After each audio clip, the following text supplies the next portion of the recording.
not, I can hook mine. Let's see. I'm sorry, I didn't quite catch that. Could you please say that again? I have this one. Here's a reminder. That's Siri, that's your question. Okay. You'll need to unlock your iPhone first. That's Siri.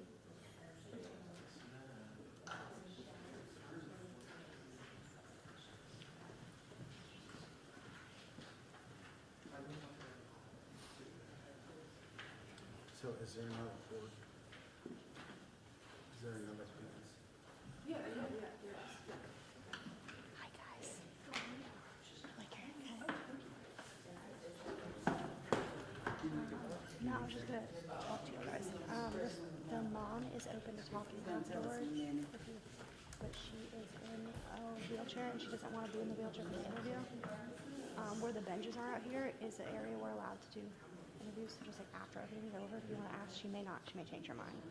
But yeah, Would it be up here on the 6th floor? yeah, we can do it. I mean, you could do it anywhere, but she is in a wheelchair, and she wants to like sit in the bench for the interview. So, I think it also might just be easy because it's right here instead of like trying to get everyone outside or downstairs, you know. But again, and they may change Is their that mind. allowed that you shoot right here? In the You're I with the asked, state's attorney. yeah, I asked David. What you say goes. I asked David to make sure. He said in the benches area, and you have to face the windows. Unfortunately, so I know that's not the best lighting, but you have to face the windows. So yeah. But no one was like super opposed to it. So of course, like you have your free will to ask if you want. But I think everyone wants to wait. Yeah. What time do you think it's going? Like 2 hours. So I think 2 hours. Yeah. Yeah. I can deal with that. Because I said an hour and a half, and David was thinking it was going to take longer.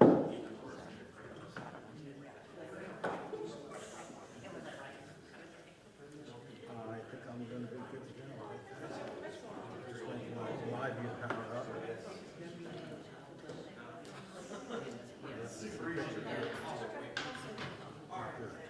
As long as this thing doesn't go off again. I'm sorry, can I help you? Mr. Brown and Mr. Milo. So what we can do is, I think we're going to have some time before we take care of the sentencing case that's on the calendar. So if you want, we can potentially address certain things before that. I'll do, so we can take care of Mr. Brown's case first. Are we able to go on the record? I know you jumped up.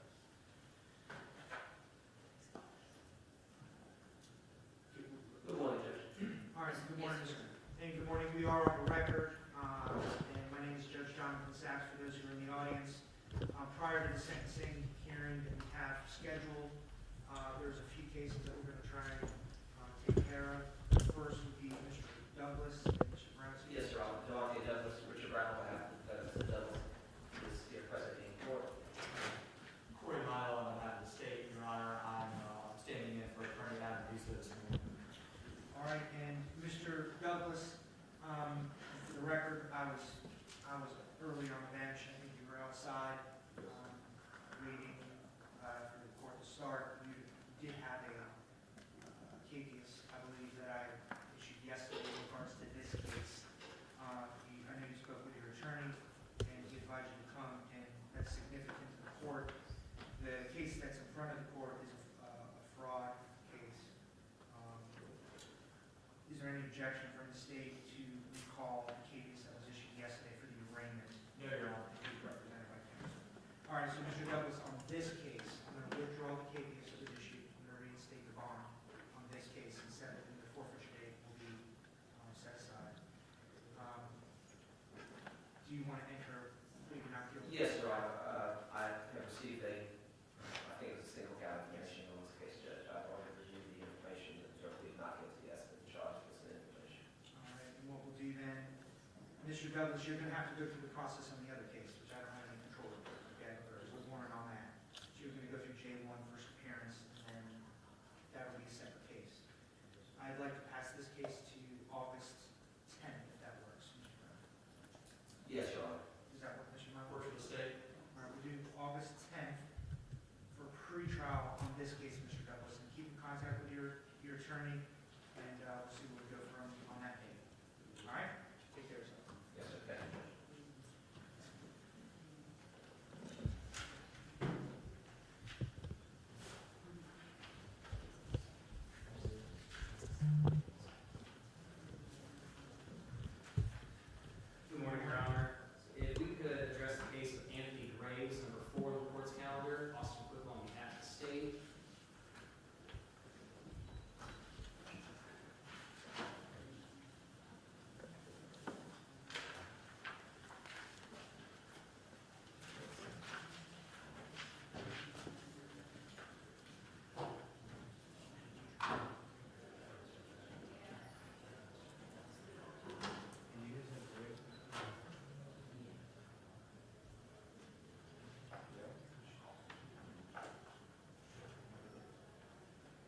Yes, Your Honor. I will actually be in jury selection myself on Monday.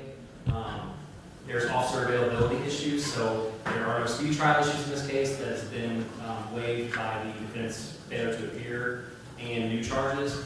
So I was going to ask for 30 days to reset. What I prefer to do, what day of your trial? Thursday. This Thursday? It's a one-day trial. And you're picking on Monday? Taking my Monday, yes, Your Honor. Is somebody able, at least, I don't want to, because he's not present, since I'm going to pass him this afternoon, I'd like to address some of the issues. Yes, sir, Your Honor. Are you going to be with him in trial? I am not, Your Honor. Is maybe somebody could stand in on Monday? I just want to address the trial issue and then a couple of things on the record. I don't want to necessarily pass that far. Yes, Your Honor, I agree, given the fact that he thinks he's picking a jury, potentially, we don't know obviously what. And Ms. Leonard will let him know that there's not a trial Monday because of the transfer in the court schedule, because it was just transferred. I'll be rescheduling the trial date. So what let me put it on for Monday, strike the jury selection for Monday. And that's either sua sponte from the court. Yes, Your Honor. So we'll put it on for Monday for a pre-trial. And that's the 17th. And then on that date, I'll be able to have a little bit longer of a conversation in light of the circumstances we have here, since he's not present. Yeah. So when he does come, just let him know that he's not picking the jury, and that we'll address the issues in any trial date on the 17th. Thank you, Your Honor. Thank you both. Appreciate your patience. Thank you, Judge. Have a good rest of your day.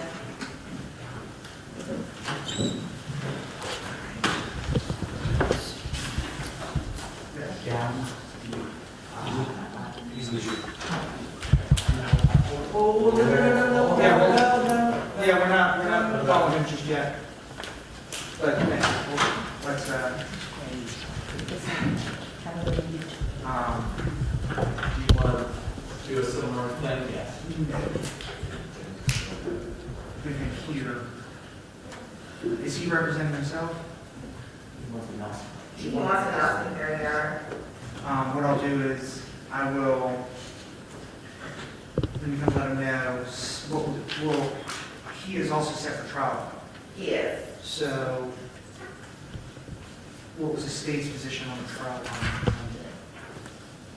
I think we were gonna potentially be resetting to the 24th, Yes. which is what I had discussed.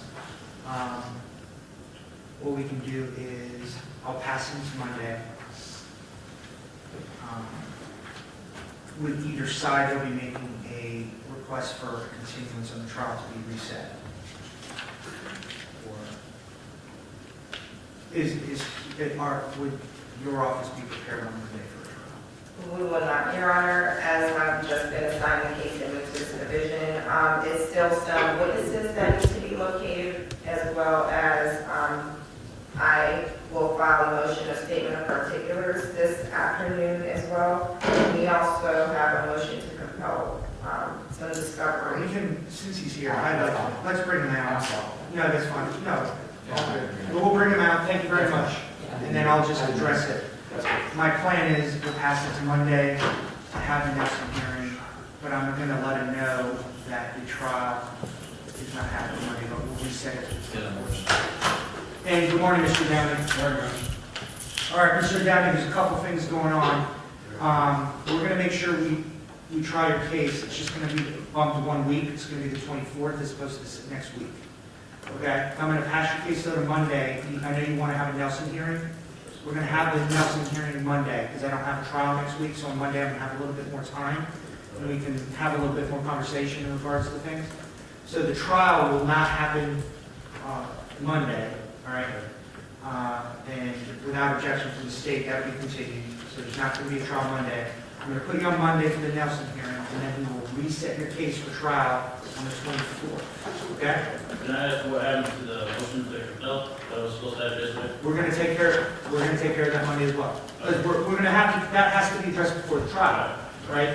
So we'll make sure we take care of the Nelson hearing, and your attorney advised me about the motion to compel. I know that was filed by Ms. Swanson. So I know that Ms. Leonard's working hard on your behalf. There's a Nelson hearing that's not gonna change her work ethic and the things that she knows she needs to do. So we'll do Monday. the jury selection will be stricken, and I'll see you Monday, we'll have the hearing, on the Nelson hearing, the motion to come back. I believe I have a misdemeanor court date Monday. Was I interviewed with that? We'll bring you here. Okay. Yeah, we'll make sure I get you here. Okay. Not a problem. All right, anything else? No, Your Honor. All right, thank you. So we'll strike the jury selection date on Monday, and I'll see you in Monday. Thank you, Your Honor. And- Absolutely, thank you very much. Yes. Yes.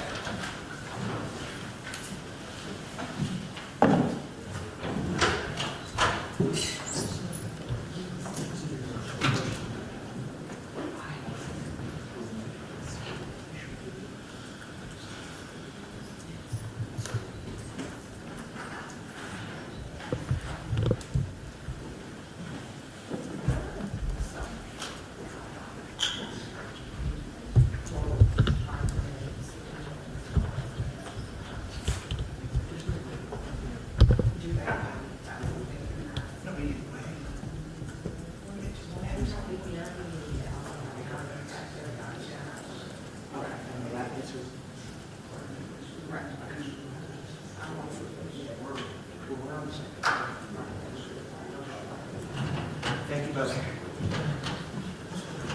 All right, and then we potentially can take care of.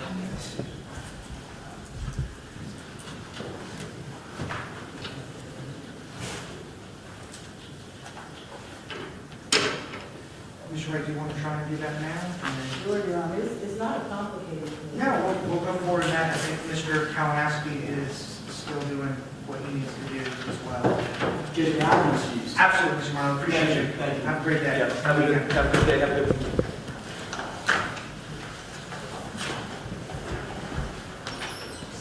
I apologize, I do not have a copy of Mr. Charles' number on it, and then it is on that one. Not sorry. Rashida Charles, case number 22CF7722, Melissa Colby, Hudson State. And which county is he pleading to? We are calling in amended information, charging battery, domestic stimulation, and hospital. And I do have a copy for your comment. And Mr. Charles is present. Good morning, sir. Good morning, Your Honor, Judy Wright on behalf of the Sheriff Charles. We have negotiated plea if accepted by the court with regard to count one, domestic violence by strangulation. Mr. Charles is authorized me to appeal guilty. And says he can adjudicate guilty in 4 years for state prison with critical time served, which is 700 days. As to count two, he has authorized me to appeal guilty to false imprisonment. He understands he will be adjudicated guilty and sentenced to 3 years for state, 3 years probation, which is consecutive to count one. The special conditions of that probation are he is to enroll in and complete a psychosexual evaluation and any follow-up treatment and have no contact with the victim. Additionally, the court costs an amount of $550 that will be imposed, as well as statutory surcharges in the amounts of $201 and $159. There's also a public defender application fee in the amount of $50. Now, we will stipulate to a factual basis for purposes of plea. He's not entitled to a PSI. He is not entitled to a PSI. In addition, there is no DNA which would exonerate Mr. Charles. There was some DNA analysis. Okay. This is obviously a state, this is with the agreement of the victim.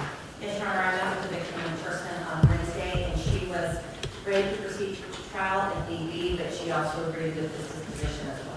So this disposition is consistent with the victim's wishes and after the state's investigated to the facts and circumstances of the case. Yes, Your Honor. You can swear in Mr. Charles. Raise your right hand. Do you solemnly swear or affirm the testimony you shall give shall be the truth, the whole truth, and nothing but the truth, and nothing else? Yes, ma'am. All right, you are Mr. Rashid Charles? Yes, Your Honor. All right. And Mr. Charles, I'm holding up, this is what we used to blue form, it's actually blue, and you signed the back of this form? Yes, Your Honor. And when you signed the back of this form, you indicated that you understand the rights you're giving up, and then you also understand the negotiations that you've entered into with the state attorney's office, correct? Yes, Your Honor. And you went over this thoroughly with Ms. Wright? Yes, Your Honor. And the amended information is 2 counts, is that correct, Ms. Cole? Yes, Your Honor. I have a copy for you. I think it's. That's fine. And I'm looking at the amended information.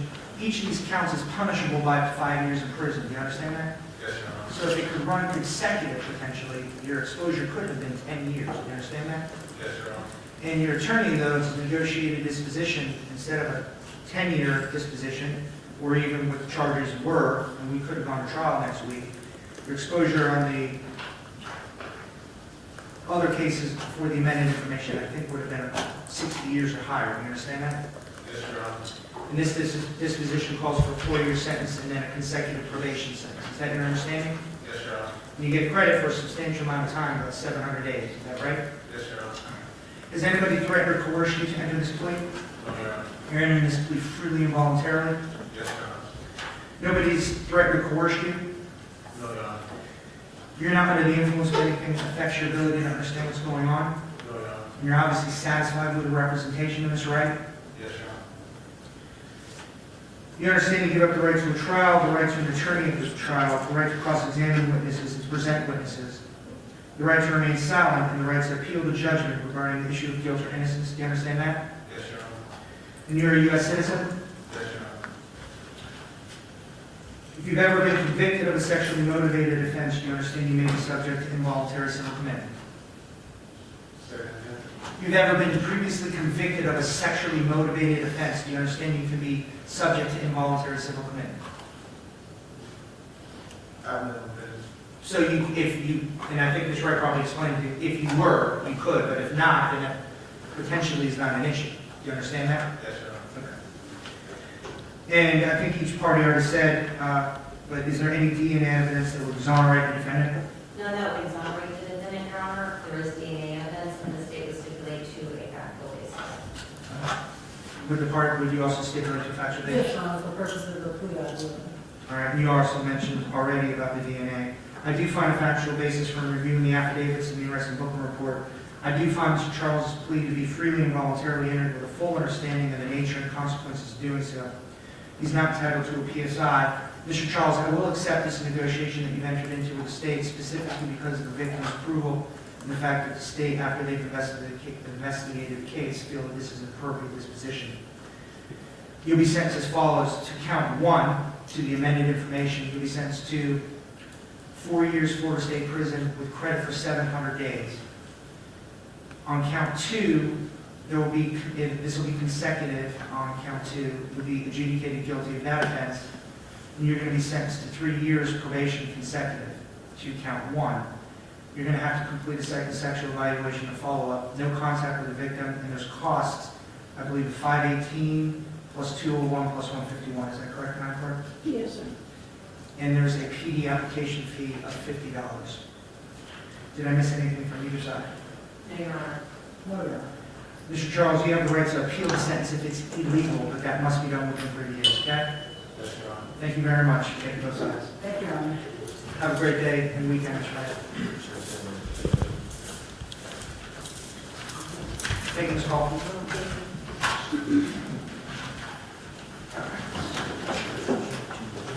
And Mr. Carter, Mr. Kalamazoo, you guys approach real quick, is that part?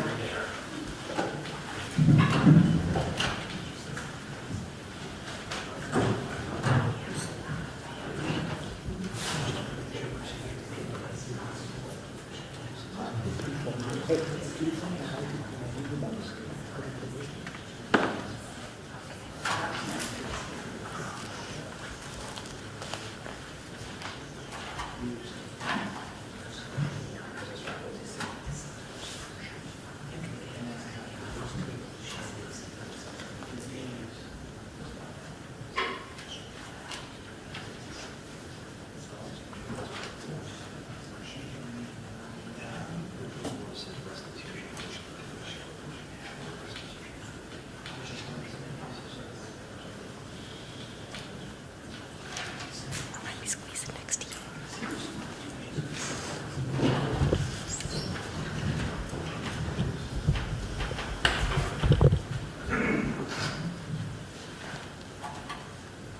All right, and we are here with the case that's been previously set, the Motley case for sentencing. Is each side ready to proceed? I need to make sure they come into the courtroom. Yes, absolutely, we can bring them into the program. We can take our time. We're not in a rush for this at all. It's okay if not. Okay.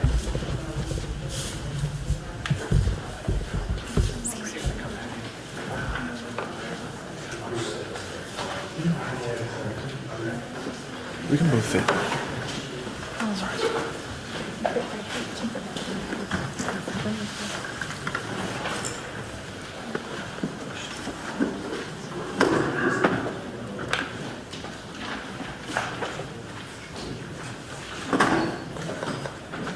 So excuse me, I'm gonna squeeze back there.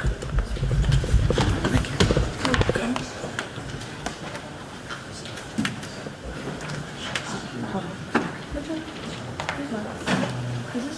No, I'm not sure who that is. I have no clue what they're going to start talking. Excuse me 1 second. Thanks for looking at it.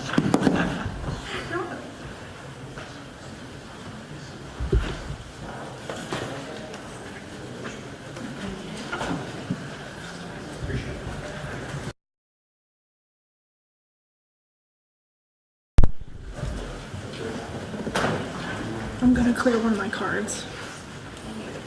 Okay.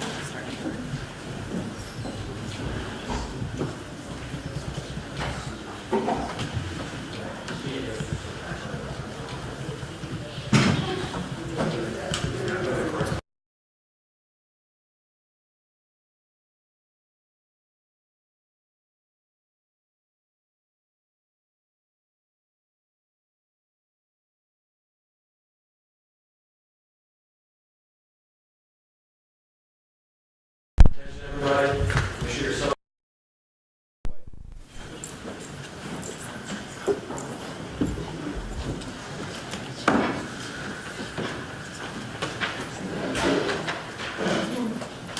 I need these visions.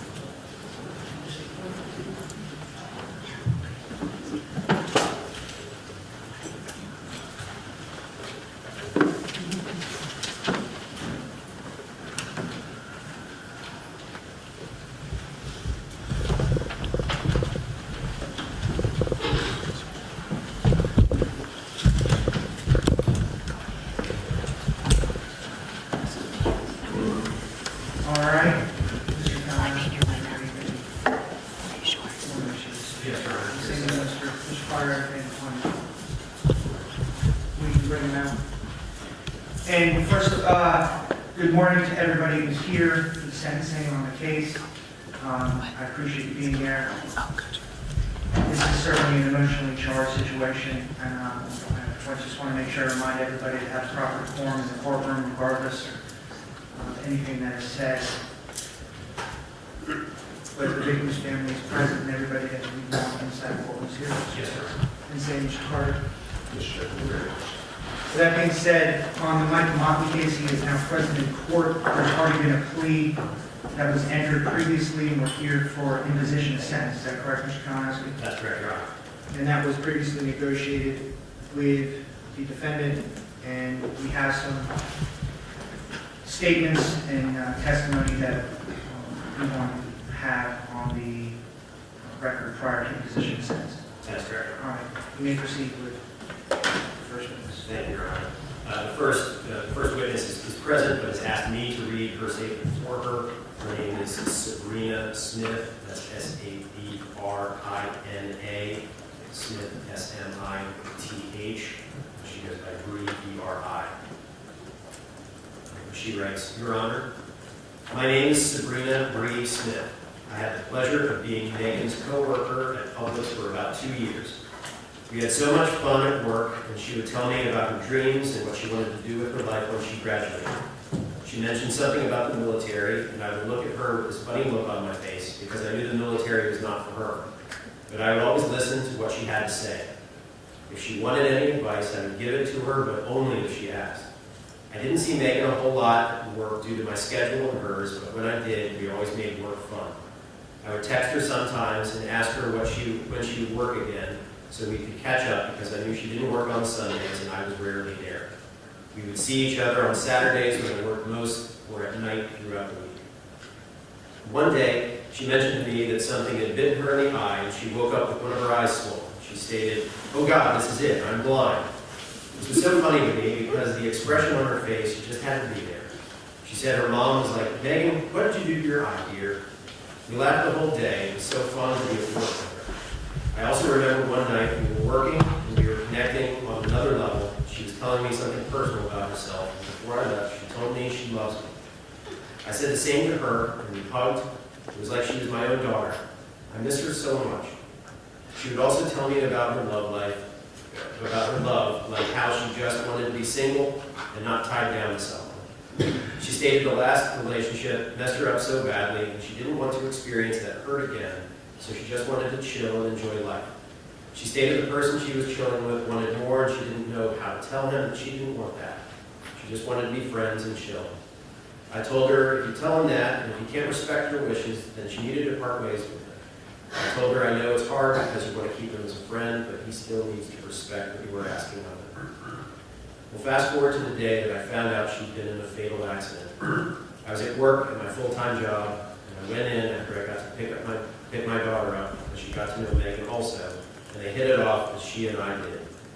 She loved it when Megan came to work. Megan was supposed to relieve my daughter after her shift was over. This was also the day Megan, our former coworker, Norella, and I were making plans to go out to eat because we needed to catch up. We were going to discuss when we were going to go out to eat this very day that she was killed, so we could reconnect because it had been a while. We were all together.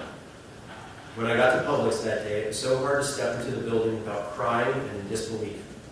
She was just at work the night before, smiling and enjoying life, and her life was cut short due to the carelessness of someone who could have taken an Uber or a Lyft instead of taking our precious angel away. She did not deserve this at all. She was a beautiful soul that had talked about life ahead of her. She cannot fulfill any of the dreams her and I talked about. She cannot live her life and laugh anymore. She's gone. After 2 years, this is still hard to accept. For the first year, Megan's death played a big role in my life. I had an older daughter that needed a car. I was too scared to agree to getting her one because of what happened to Megan. But I knew I could not do my daughter like that because she needed a car to get back and forth to work. But it was just so scary the first couple of months that she was driving.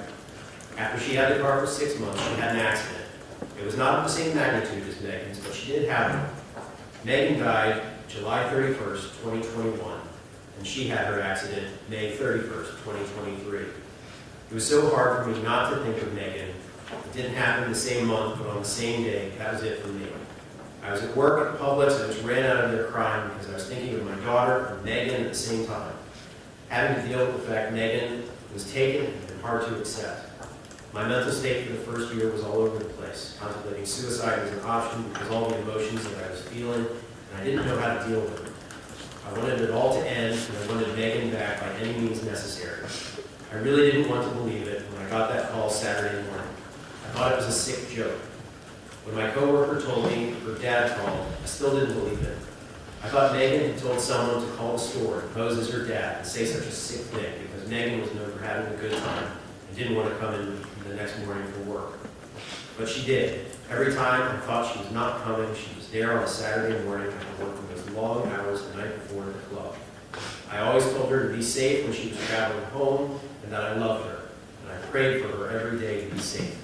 She would always smile and say, "Thanks, Bree, I appreciate you."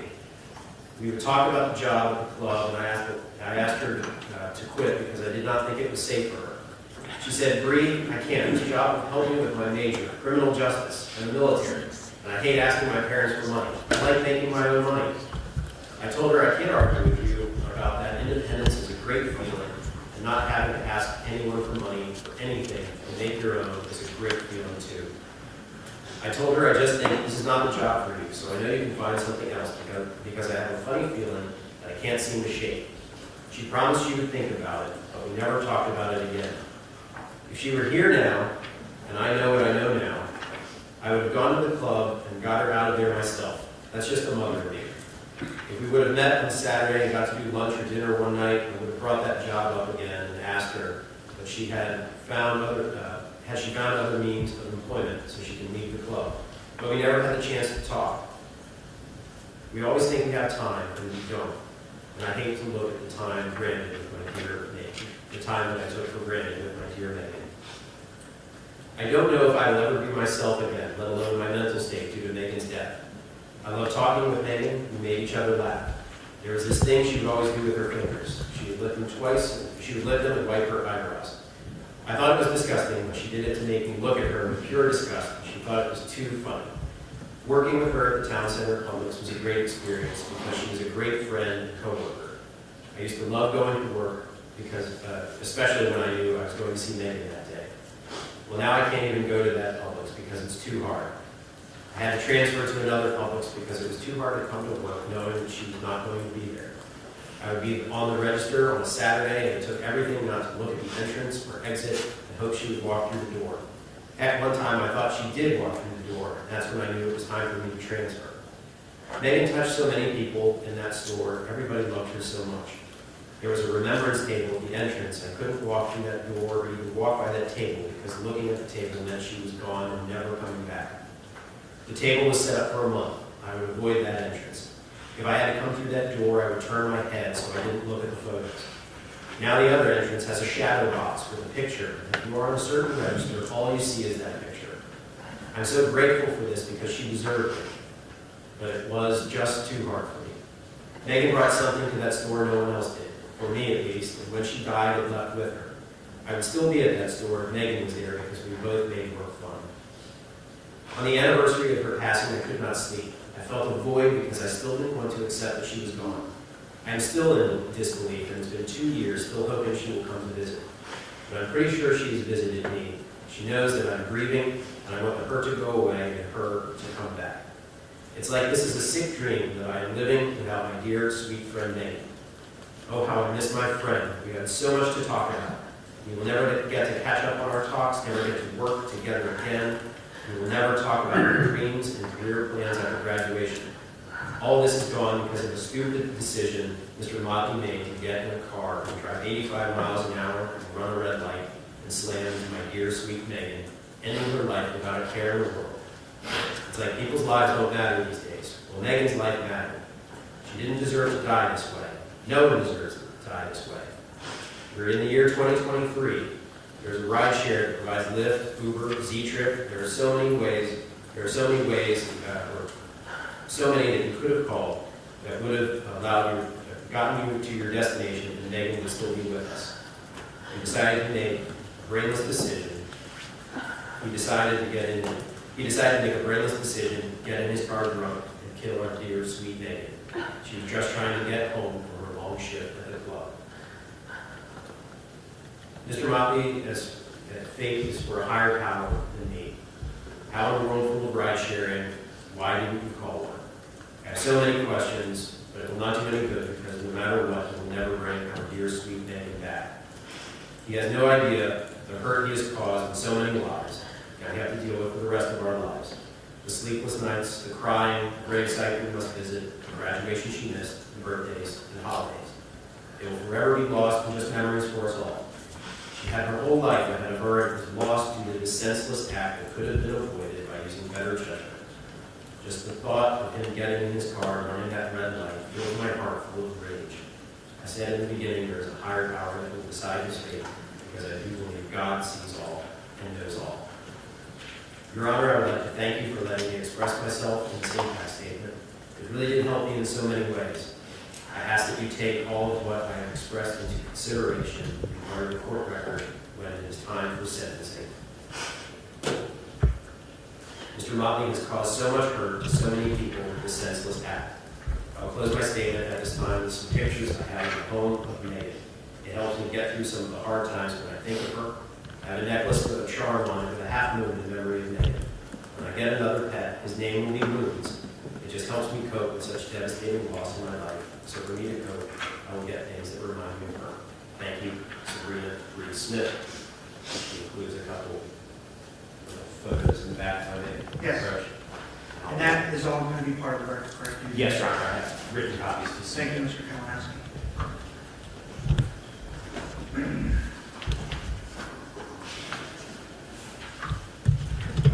I just asked you the second statement, so of course, I will do that.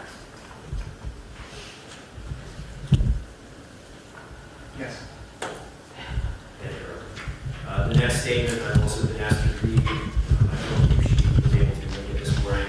Her name is Julia, Julia, Ponce, Ponce, De Leon, DE, capital Leon. To the Honorable Court. It is with great sorrow that I am writing this on behalf of my dear friend Megan Mooney, who lost her life on the morning of July 31st, 2021. Megan was a rare gem, and having the privilege to know and love her was an immense gift. Her presence in our lives was marked by unwavering kindness, compassion, and her selfless willingness to extend a helping hand to anyone in need. In a world where such genuine souls are hard to come by, Megan was a beacon of light, leaving an indelible impact on everyone she encountered. During my freshman year of college, I had the privilege of crossing paths with Megan. We instantly clicked and embarked on a beautiful journey of friendship, where we not only shared our dreams and aspirations for our future careers, but also imagined the incredible weddings we would have someday. As time passed, those somedays became today, but the joy of living out our plans is accompanied by an overwhelming void in my life as I navigate these milestones without the presence of Megan by my side. Megan's significant influence on my life is indescribable, a feeling that cannot be adequately expressed in words, but is deeply etched in my heart. It is in the midst of navigating through weeks without her presence, a burning desire emerged within me to find a way to pay tribute to her and preserve her memory. It was then that I made a decision to get a tattoo on my arm, a permanent symbol of remembrance that would accompany me through the rest of my journey in life. This inked emblem serves as a constant reminder of the beautiful person Megan was and the lasting impact she had on me. And she includes the picture as well. The loss of Megan has been an emotional roller coaster, evoking a range of profound emotions within me. Over the past 2 years, the overwhelming sadness, the fiery anger, deep confusion, and the persistent sense of disbelief have become constant companions. Dealing with these intense emotions has taken a toll on me, leading to emotional exhaustion that has greatly influenced every aspect of my life. The weight of grief and the constant struggle to make sense of the loss have become a heavy burden to carry. As I write this, my heart aches with pain over the irrevocable loss that Megan caused by the defendant's reckless actions. I implore that he comprehends the gravity of his actions and the profound hurt they have inflicted upon my friends, family, and loved ones. The decision to drive under the influence of alcohol is a callous one, and the repercussions of that choice cause immeasurable and long-lasting suffering. Although I try to remain optimistic, it is harrowing to fathom the thought that he walks away without accountability. I sincerely hope justice will prevail and he will be held responsible for his actions. May this tragedy remind everyone to drive home the message that such irresponsible and harmful actions will not be tolerated in our society.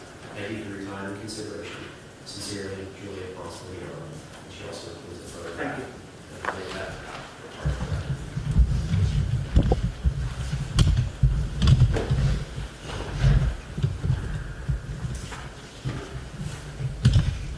And then the next, when the court's ready to have the next person ready to speak, that would be Ashley Dugan.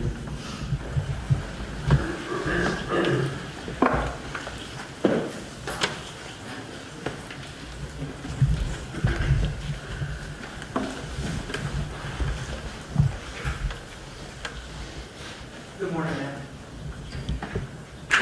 You may proceed. First, can I have you state your name and spell to the court? Ashley Dugan, ASHLIN, Dugan, DUGAN. And maybe move the microphone a little bit. It should Thank be you. perfect. Thank you very much. Whenever you're ready. Good morning, Your Honor. My name is Ashley Dugan. I am 24 years old. I am a daughter, a sister, friend, fiance, a graduate of the University of North Florida, and a very good friend of Megan Mooney. I want to start by saying thank you for taking the time and attention to this case.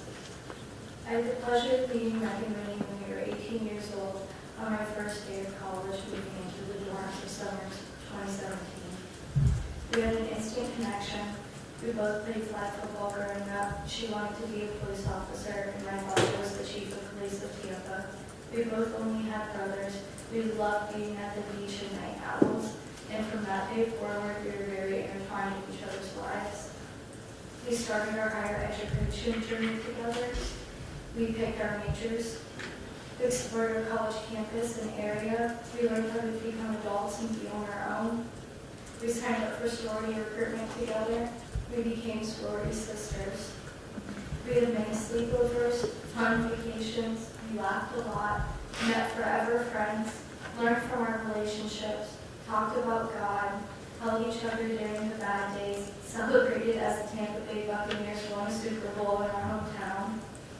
We grew as people, had lots of fun, and celebrated as our friends graduated college, and most importantly, we became family. It is so rare and pure to find a soul like Megan. She had the highest respect for her mother and her father and her brothers and her other family members. She loves them so much. Megan was always smiling. She made everybody feel comfortable. She was one of the most athletic people I've ever met. She didn't have a mean bone in her body. She was so loyal to the people she loved. She was absolutely gorgeous, humble, intelligent, had ambitions to help others with her career. And this is an example of her character. She wanted to help others and serve others constantly. She wanted to serve her country or become a police officer. There were so many ups and downs in my life that I was blessed enough to have Megan by my side. She was always there to support me through everything.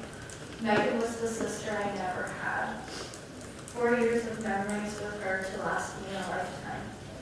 I will always cherish the times when we would throw the football at tailgates together, or when we shared a room on our spring break trip. We basically had the beach in our bed. We had so much sand in it. When I woke up from a phone call from Mr. Mooney, telling me his dear daughter and my friend went to heaven, started the hardest conversations, days, months, and now years that I have had. To say it was earth-shattering would be an understatement to all of us. Having to call people and break the awful news and hearing their heartbreak, or having our friends call us breaking down after hearing something like that is not something you will ever recover from. My close friends and I have all experienced depression and anxiety from this accident. It is hard watching people you love suffer, let alone be suffering yourself. Megan was our glue and was our rock.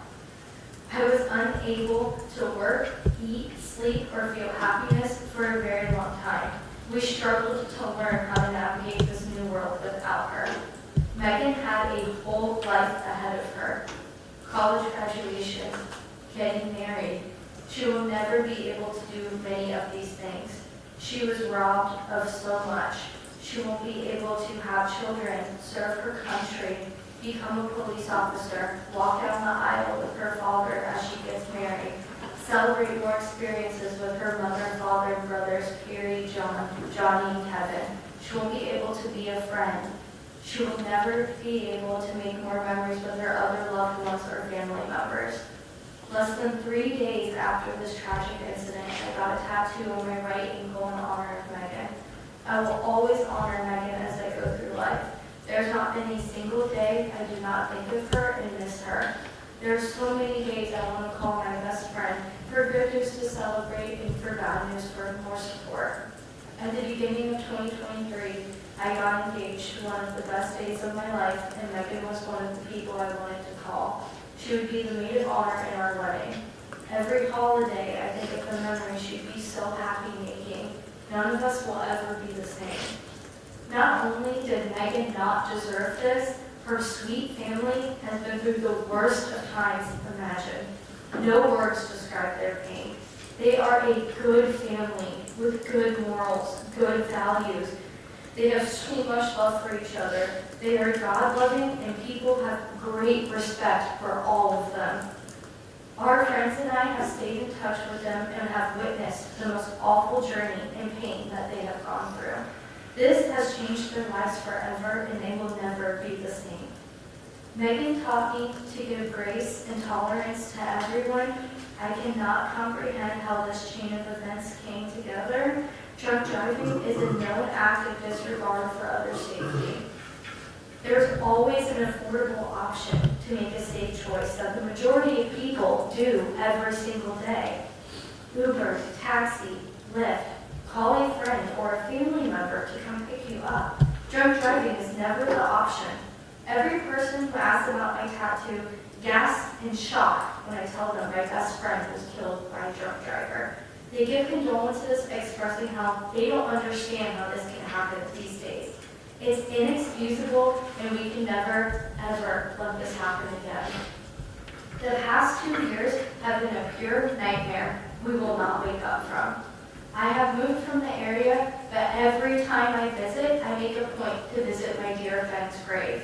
I bring her flowers. I see the other flowers that people have left for her from Megan loved so much that miss her too. We all miss her. She deserves to be on this earth with us. How she was in that place at that time, I will never know. But I do know Megan and her family deserve earthly justice for what they have been robbed of. Your Honor, please deeply take all of this into consideration and that it is part of the court record. Thank you.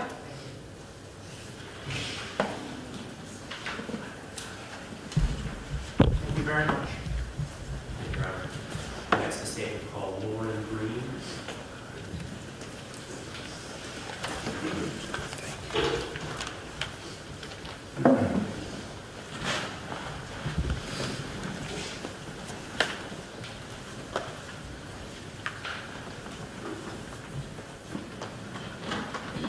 Good morning.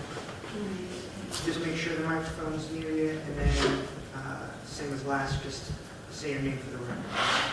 Lauren Green, LAURENGREEN.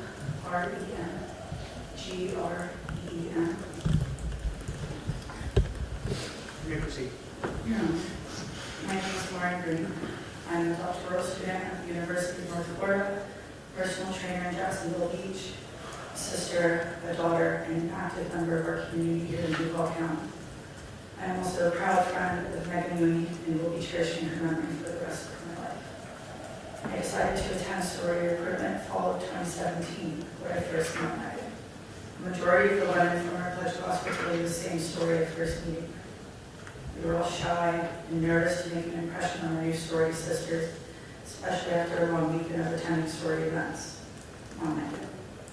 She had an energy that attracted all people. Her humble confidence, easygoing personality, kind words, and honest actions stood out. We became good friends, and Megan truly became my sister. The transition to college is hard, but Megan helped bring a sense of family and home to us. We did everything together. We couldn't even run to the gas station for a candy bar without bringing our new sisters. Our lives were completely intertwined. We had countless sleepovers, helped each other with classes, and grew as young women together. I remember when Megan and I got asked as dates to a baseball game. We ended up completely ditching our dates and just enjoying each other's company the entire game. Our bond is sacred, and I'm thankful for every moment I have with her. From then on, our group of friends was the most supportive and fun group of people in the universe. I felt so lucky to be part of such a loving, driven, and connected group of friends with Megan at the center. In the 4 years I knew her, I never heard Megan gossip once. She would never put anyone down, judge, or felt less. She was always willing to give her time, even though she worked more than almost any of us. She talked about her family so positively, how much she loved her brothers and her parents. It was difficult for Megan to complain about anything at all. Her wisdom and calmness was beyond her years. Megan was not simply a good person, she was the good person. I wanted to be more like her. I still try to be more like her every day.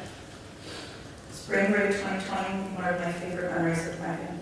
Everyone on the trip brought suitcases full of clothes for a weekend getaway, but Megan brought a single duffel because she was truly happy with what she had.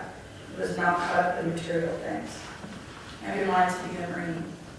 She woke up early, ran miles and miles on the beach. She would do push-ups, sit-ups, and exercise even on vacation because she was dedicated to serve our country one day. Today Megan passed is burned into my brain forever. July 30th, 2021 was a Friday night. I texted Megan, as I usually would, to see if the establishment she was working at had live music that night. I didn't think anything of it. I just wanted to see the band play, and luckily I was best friends with a staff member. The live music that night wasn't the band I wanted to see, and I did not go see Megan at work.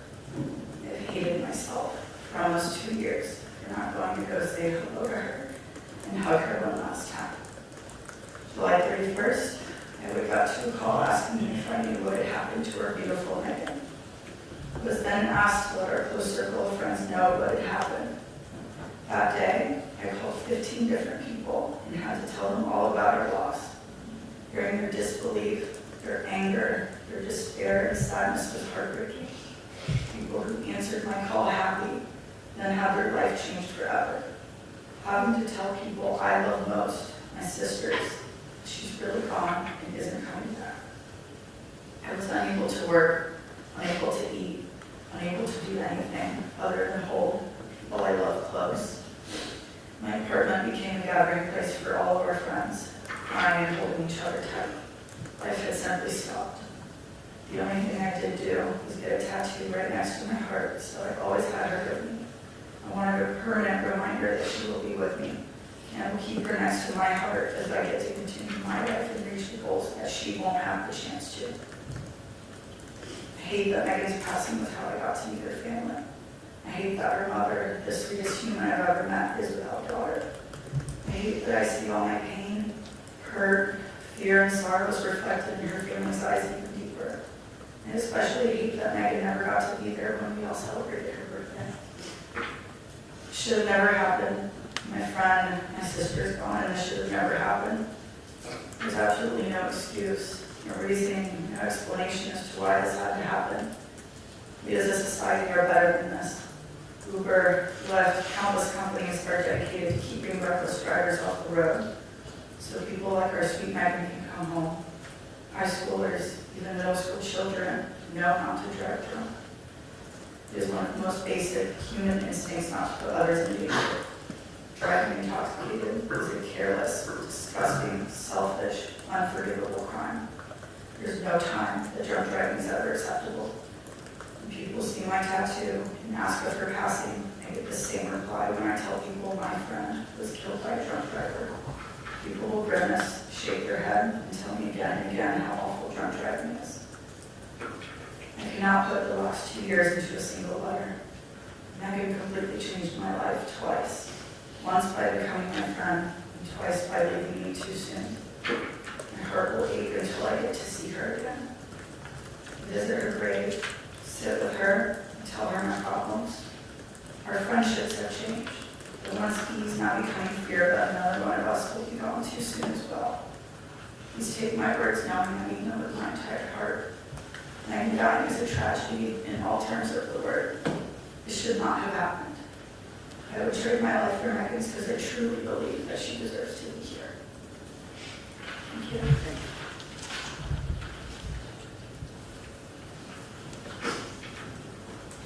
Statement from Nancy Green.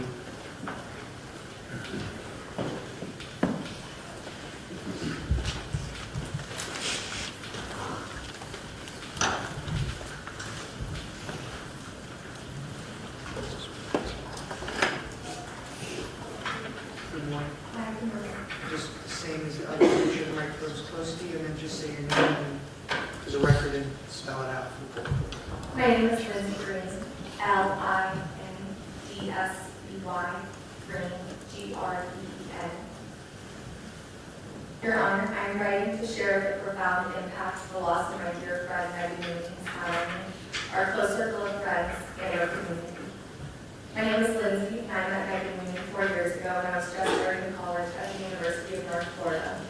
She was one of my older sister Lauren's best friends at UNF and welcomed me with open arms as soon as I got to Jacksonville. I also joined Delta Gamma soon after I met Megan Mooney, and our friend group quickly became our own little family. We took trips together, laughed until our stomachs hurt, vented to each other, and loved each other unconditionally as if we were all biological sisters, not just sorority sisters. Megan was an extraordinary person, filled with kindness, joy, compassion, and a zest for life. She was a bright and vibrant soul at the prime of her life, just 22 years old, full of dreams and aspirations. I have never heard Megan say one bad word about someone else, even if they had wronged her. She was the most optimistic, forgiving, humble, and selfless friend you could ever have. Megan made everyone around her feel loved and included. She had the most wholesome soul and was truly one of the best people I have ever known. On July 31st, I remember going about my daily routine and going to get a coffee. As I was paying, I got a call from my older sister, Lauren. She only got one sentence out before I started bawling my eyes out. Megan Mooney died last night, was all she could say before I ran out of the store and collapsed into a heap of screaming and crying. I felt like my heart was being ripped out of my chest right there in the parking lot. And I couldn't stop crying then, and to this day when I think of that phone call, I still burst into tears. When I got home, my sister was in the same state as I was. And my heart shattered even more when I realized that soon all of my best friends would have to find out the same tragic news that would change all of us forever. After Megan was killed, my anxiety and depression amplified. My therapist and my psychiatrist both noticed a substantial worsening in my symptoms and my overall mental health and well-being. I no longer felt safe being in a car, even if I did everything right, like wearing my seatbelt, following traffic laws, and driving sober. To this day, every time I drive or even get into the car with someone else, I still get scared that I'm going to be hit by a drunk driver. Megan was following every law, and she's the only person from that car crash who is in here with us today. Knowing she was doing everything right makes me feel like I don't have the choice to be safe on the road, and I'm simply at the mercy of other drivers' decisions. I'm terrified that one day, the same situation that my friend Megan was subjected to will happen to me. I have vivid nightmares of my friends and family breaking the news of my death to each other and sobbing uncontrollably just as I did 2 years ago. It hasn't gotten easier over the past 2 years either. I think about Megan Mooney every single day. I think about her listening to her favorite song on her way home from work, and then suddenly being in agonizing pain, scared, and alone in the blink of an eye after she was hit. After July 31st, 2021, nothing has been the same. Whenever I think about that night, I can't help but burst into tears wherever I am. I find myself engulfed in waves of grief, unable to escape, no matter how much time has passed. That my pain is just a fraction of the devastation that Megan's family is enduring. The loss of a child is every parent's worst nightmare, a heart-wrenching experience that no family should have to endure. The impact of this tragedy extends far beyond myself. Our close-knit group of friends have also been profoundly affected, and many of the joyous moments we once shared together now serve as painful reminders of what has been irreversibly taken away from us. Our community as a whole has been affected by the tragic and preventable loss of Megan Mooney. Her absence leaves a void in the heart of everyone that knew her and serves as a stark reminder of the devastating consequences of drunk driving. I would like to emphasize that the circumstances of this tragedy were not merely an accident, but a consequence of a reckless decision made by an individual to operate a vehicle under the influence of alcohol. The high blood alcohol of the responsible party demonstrates a blatant disregard for human life and for safety of others on the road. Getting behind the wheel of a car while drunk is a choice.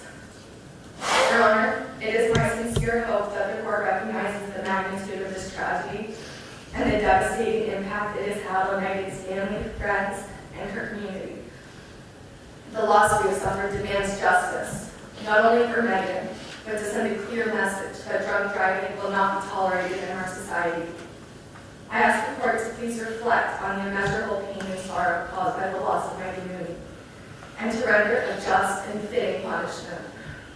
May Megan's memory serve as a reminder of the need for stricter for measures against drug driving and make her legacy inspire meaningful change to prevent others from joining the same heartbreak. Thank you for your time and consideration. Very much.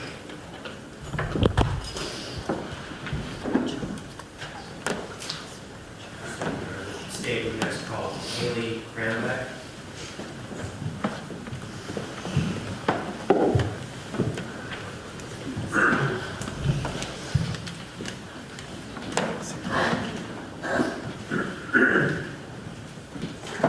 Good morning, ma'am. My name is Haley Cranbeck. And if you can, real quick, just spell out your name. Okay, HALEYKRAMBEECK.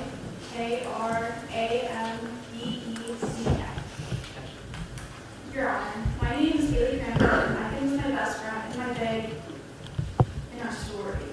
Megan was someone who I could always count on to be there in any situation, someone who could always make me laugh. She was the positive and adventurous friend who wanted to do whatever fun activity you mentioned. She just wanted to be with her friends, and I always loved that. When I first heard the news, I was in complete shock. I instantly felt my heart sink into my chest, just in disbelief that someone I loved was gone. I was supposed to see Megan the next day at her birthday party. I was angry that someone would drive drunk and sad that I would never be able to hear her laugh or see her smile again because of that person. Megan being taken from us will impact my life forever. I won't be able to ask her to go on vacations, to be my bridesmaid, to grow and be lifelong friends. Megan was one of those people who just accepted everyone. She never made anyone feel bad, only ever wanted to lift people up. I know this firsthand because when I met her, I was a shy new student at UNF, and she made me feel so welcome and introduced me to so many friends that I have today. I met Megan and my boyfriend Jonathan around the same time. Jonathan lived Joe, Megan's boyfriend at the time. Her and I became so close, so fast, that people used to say I was only ever going over to Jonathan and Joe's house to see Megan. That's maybe true. She made the most out of every situation. She went with the flow and cared so much about other people. Megan was one of the only people who made it to all my birthdays since moving to Jacksonville. Anytime I asked her to be there, she was. One time we all went to Top Golf and she was literally better than all of us. She was just naturally good at anything sports. I'm also very grateful that I got to go to Vegas with her. That will always be one of my favorite memories with her. We got to go to a male strip show and all of them gravitated towards her. She was stunning and everyone wanted to be near her. This tragedy has affected us all in so many ways. We have also connected throughout, had memorials for Megan, and celebrated her birthdays. This will never replace her bubbly personality being with us. However, I am grateful that I can still be close with Megan through her family. I can tell that this has not been easy for them and has affected them all greatly as they lost a daughter, sister, and more. I cannot understand how this happened, how a person could drive intoxicated when there is access to Uber nowadays. This should never have happened and could have been easily avoided. To hear how high his blood alcohol level was just shows that this man is careless. Please take all of this into consideration and let it be a part of the record when it is time to review. Thank you very much.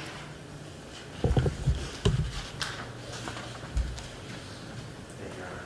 State next call is Annie Gibbs.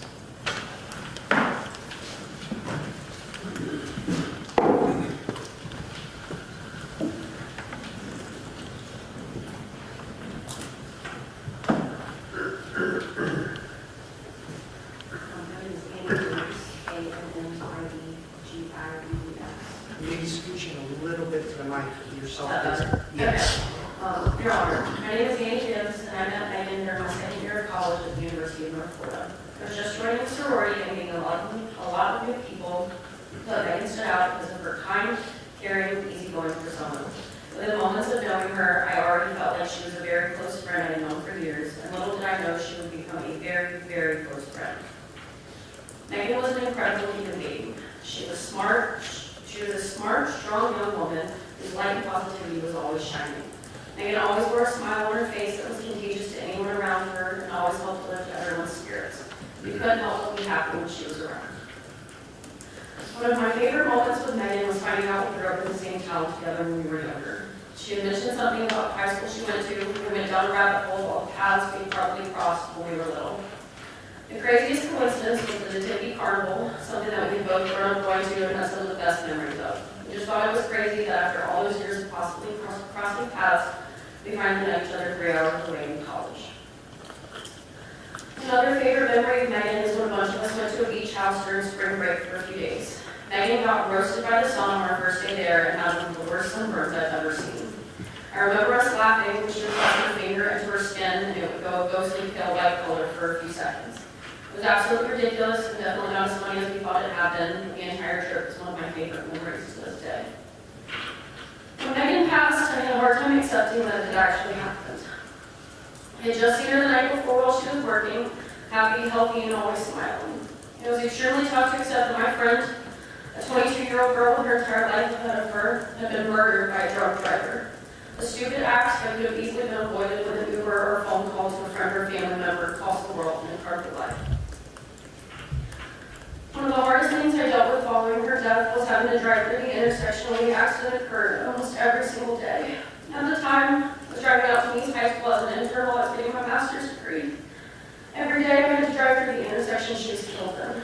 Right after it happened, there was still some debris on the road and it stayed there for days.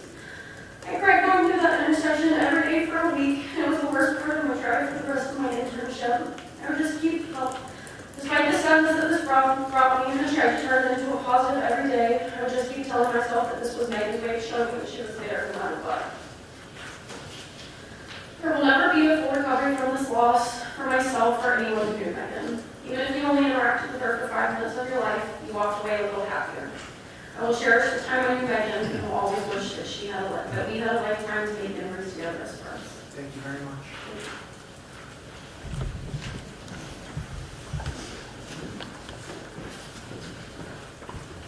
Thank you, Your Honor. And the next person is here, but he's asked me to read his statement. His name is Jonathan Eden. First name is J-O-N-E. Mr. Eden is present. There he is. Okay. Jonathan is Jonathan And he writes, Your Honor, my name is Jonathan Eden, and Megan was a dear friend to me. I met Megan through my good friend and roommate Joe Hannon, Hannon, who dated Megan for a year or so. I became very close with Megan as she quickly became a great addition to our friend group and my girlfriend Haley's best friend. I was always there for Megan, and she was always there for me. I remember the moment I received the call that Megan was gone. Saturday morning, driving through downtown Jacksonville. My heart stopped when Haley told me. I was in complete disbelief. We were supposed to hang out with Megan at my birthday party that evening. Losing Megan was a wake-up call, not only for me, but every single one of the people here who was close with her. It made me realize that we will never know when it will be our last time seeing someone, no matter the age. Haley is in Megan's tightest friend group from UNF. I have seen and been present in all of these moments of impact the past 2 years. This friend group will forever be affected by the actions and poor decisions of Mr. Motley. These girls love each other like family, and when Megan passed away, they truly all lost a member of their family. We all did. Megan lived in the moment. She was present, not just physically, but emotionally. While she wasn't the most quick to open up to people, she was still the first one to be there for any of her friends. Even her passing brought her friends closer together. She was that type of person. Everyone that knew her knew the time they shared with her was important to her. She never said a negative thing about anyone else. Her friends were her world, and she acted like it. She was content as long as she was with those she cared about, no matter the activity or situation. I remember numerous occasions Megan walking into the room and her presence putting a smile on our faces. Shortly before Megan passed away, we went to Las Vegas for a UFC fight earlier in July 2021. Haley and I invited Megan and a couple of other friends of ours to come. We spent a few days living life to the fullest in Vegas. I am so glad Meg came. I was teaching her how to play blackjack. Sorry, Mrs. Mooney, I was teaching her bad habits. And I remember one of the last days we were playing, she had a chance to double down on her bet, and she was so nervous to put the extra bet down. We were playing at a $5 table, so this whole bet was like $10, so it was not a huge stake.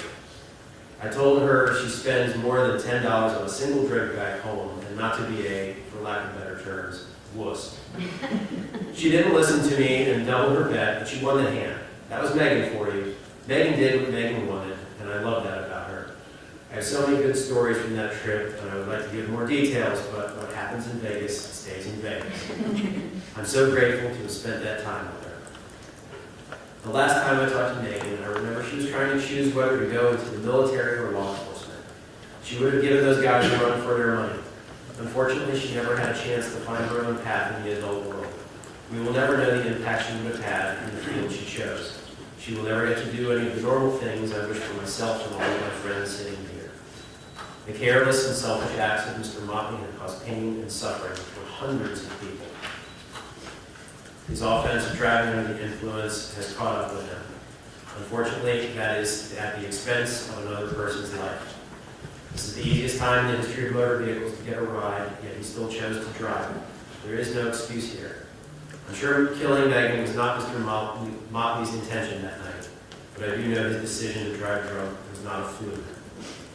How many chances does a person deserve to do the right? Does a person deserve to do the right thing? Thank you, Jonathan Eden. Thank you very much.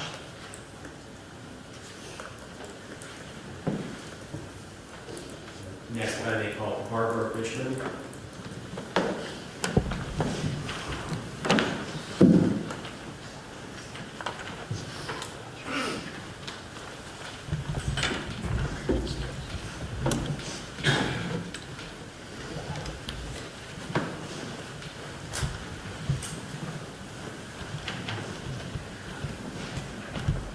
Good morning, ma'am. Good morning, my name is Barbara Richmond, R-I-C-H-M-O-N-D.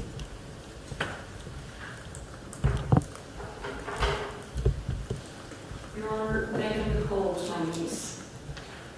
Her mother Carrie is my little sister. My niece Megan was a very special young lady from the moment she was born. She was always kind, sweet, and unassuming. That smile of hers made her even more endearing. She was loved by anyone who knew her. I have many wonderful memories of our family holidays, birthday celebrations, and vacations. Megan had a full life ahead of her. A life of being able to share her talent, her loving heart, her gentle nature, and her willingness to listen and help others. Whatever path she would have chosen would never have come to fruition. When the Mooneys moved from Tampa, where Megan grew up, to the Jacksonville area, I was thrilled that I might get to know her even better as a young adult. She was a full-time student at the University of North Florida. Her family has not been the same since the early morning hours of July 31st, 2021. The day that an innocent life was taken, Megan's life. When a tragedy like this occurs, nothing in the world matters anymore. My niece Megan Nicole was 22. She was doing everything right. She was just a couple of months away from graduating from the University of North Florida, living at home to save money, working not just one part-time job, but two. She had just finished a shift at work. She was following all the rules. She wasn't doing anything wrong. She was just driving home. And in a flash, by the callous act of another human being, her life was taken, and the lives of her family would be forever changed. I personally had never experienced the kind of shock and physical agony that I felt during the initial hours, days, and weeks to come after this senseless accident. She was only 22. The pain and sorrow suffered by Megan's parents and her two brothers is immeasurable. They are still trying to cope with the reality of what happened that morning. The Mooney family gatherings are forever changed because of this senseless act. Megan was born on her parents' wedding anniversary. and her big brother's birthday, May 1st. This day, which was celebrated and shared with her parents and her brothers for 22 years, is different now. It will never be the same as before, because Megan isn't here. It's very difficult to travel down Phillips Highway without thinking to myself that I lost someone I loved on this road. On those occasions when I travel south on US 1 and I begin to approach the intersection of Phillips Highway and Grand Bay Parkway, tears well up in my eyes. I pray that the light will stay green so that I do not have to sit at the very intersection where Megan lost her precious life. All the memories of that awful day come pouring out. It doesn't matter what time of day or night this occurs. I still shake my head and say to myself, I still can't believe it's true that Megan is gone. Most importantly, I ask, why did this happen? Where was Mr. Motley going at this hour? Why was he traveling at such a high rate of speed? Why didn't he stop at the red light? Why was he in a car driving at all? We have no answers, and we probably never will. If it is even possible to have some kind of consolation, it is that we know, we absolutely believe, as our faith guides us to do, that she is an angel in heaven. Anyone who had the privilege to know her, anyone who was lucky enough to work with her or have her as a family member or friend would agree with this. Having gained an angel that day, the Lord is close to the brokenhearted and saves those who are crushed in spirit. Megan will forever be missed, and our hearts forever broken. I respectfully submit this. Thank you.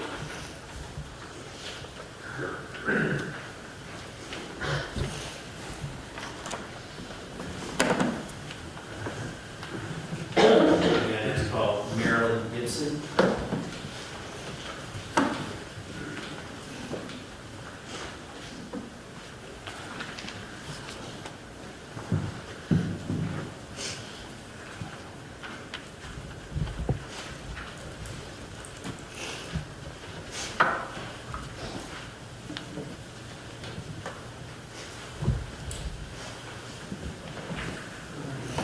My name is Marilyn Gibson, Marilyn Gibson, Gibson. Thank you, Your Honor. My name is Marilyn Gibson, and I am Megan's godmother, and on her mother's side, my little sister Erin. I've known Megan since the day she was born. How has my life changed as a result of the untimely death of my dear niece Megan? First of all, I want to thank God for the gift of Megan Nicole Mooney.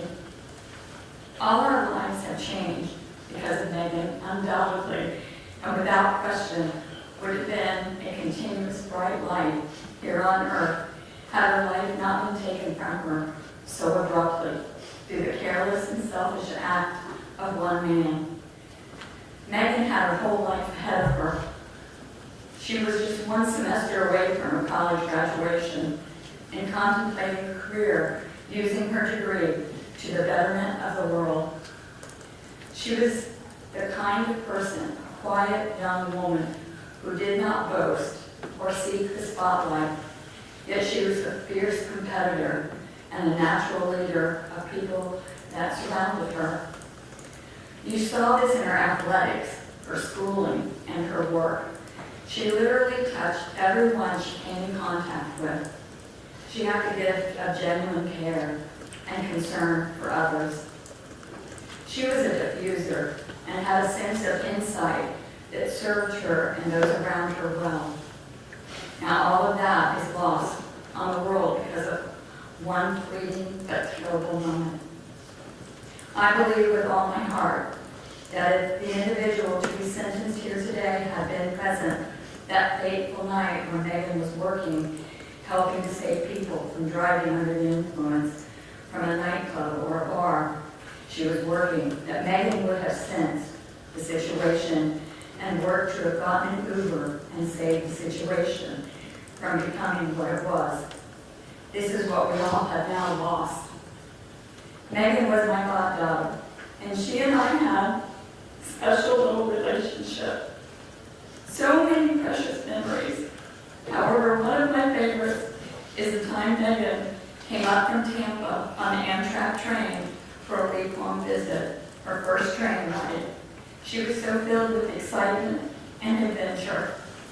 Our family loved having her with us, and they took her in just like she was one of their sisters. Megan was the embodiment of what is right with the world.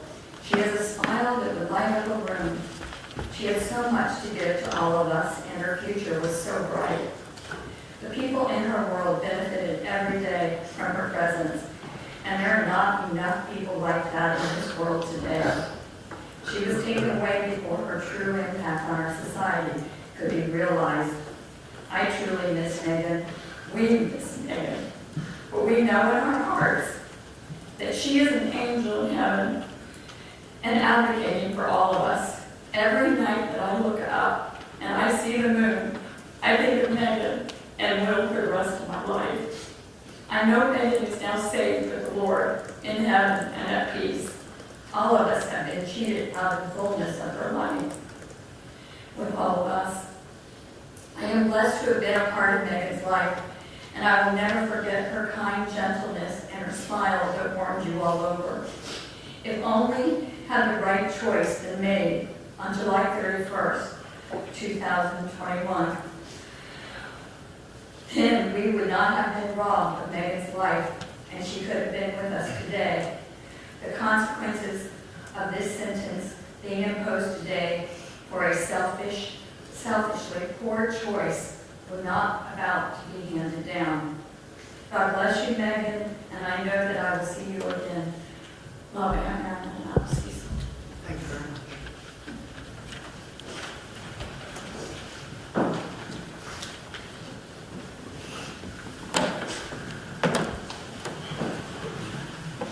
Everybody at Joe Gibson.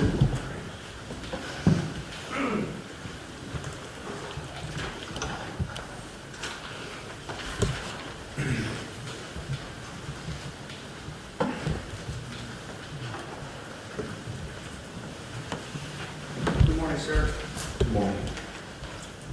And if you My just name is spell it out Joe. to make sure. Sure. My name is Joe Gibson, Joegibson.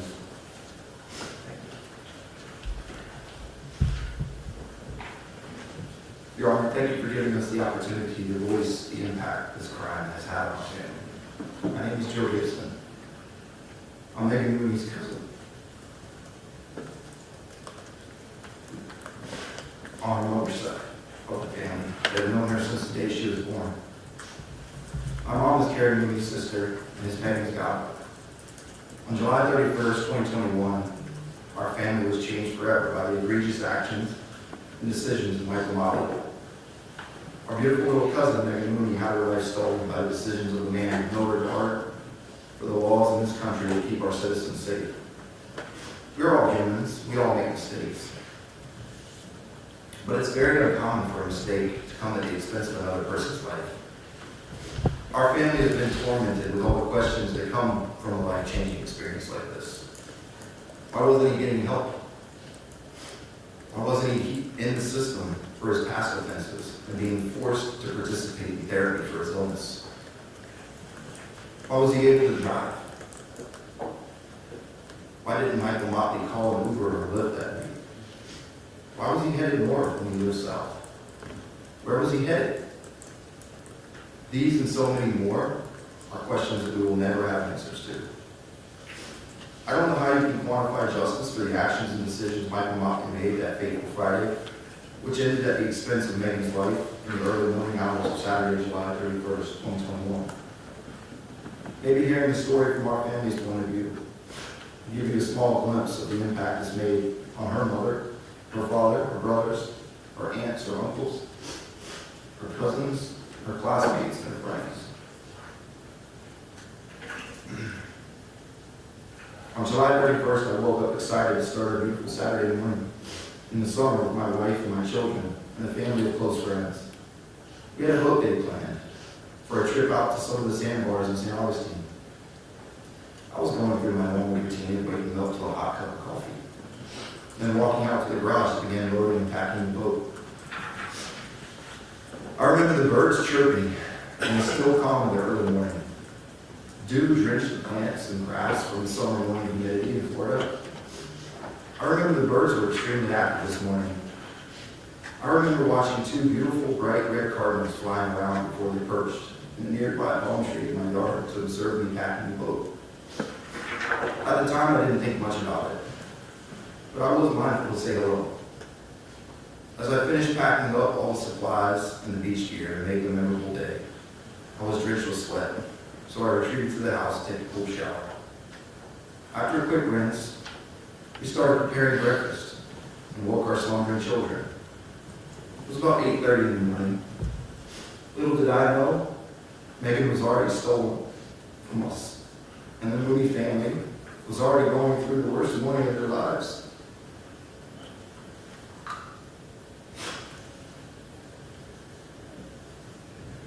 I made a nice breakfast with over easy eggs, bacon, grits, and avocado toast.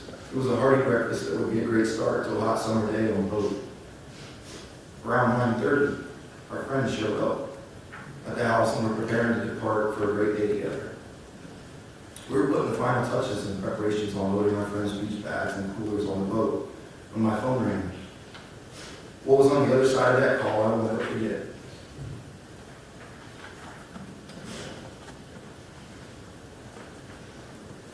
It was my dad, Cecil, my mom, Marilyn. They were on the call together. They asked me if we were okay and if we were at home. I knew there was something wrong because I could hear the sorrow in their voices in just those first couple of words. They proceeded to tell me the horrific details of what happened to our precious Megan. I could barely hear the words coming out of their mouths at this point because they were muddled with sniffling and gasps for air as they were nearly hysterical. They told me that she was struck by what appeared to be a man who was presumed to be grossly intoxicated. They ran through two red lights and two intersections before barreling into Megan's driver's side door on US 1 at the intersection of 9B and US 1. I hung up with them a short time after and immediately empathized with my mom and dad's situation. I knew they had to go through those calls 3 more times with my sisters Amy, Carrie, and Sarah. My heart sank, my eyes welled up with tears immediately. All the worst thoughts raced through my head. Did Megan see his headlights right before he smashed into her? Did she suffer in pain as she lay there helplessly in her car praying that someone would save her? What pain did she have to endure before she lost her beautiful young life? What thoughts was she terrorized with as she took her last breaths?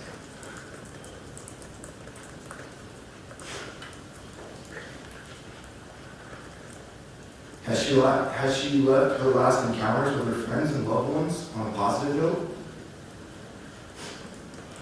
What regrets raced through her mind in the final moments? Did she get to say I love you to everyone she loved? What agonizing pain are her parents experiencing right now? What anger and rage are her brothers feeling right now? I had all these emotions come over me in a split second. I was in pain, I was scared, and I was furious. Needless to say, we called off the boat day and turned our attention to supporting our family. Shortly thereafter, we took a short truck ride up to the crime scene, which was only a few miles away from our home, to say a prayer and search for a feeling of connection to Megan. The yellow crime scene tape and paint on the road marked the spot of Motley's intoxicated crime. It was heart-wrenching to think of our beautiful Megan suffering through that horrific tragedy. Our friends stayed with us the remainder of the day to offer their sympathy and support.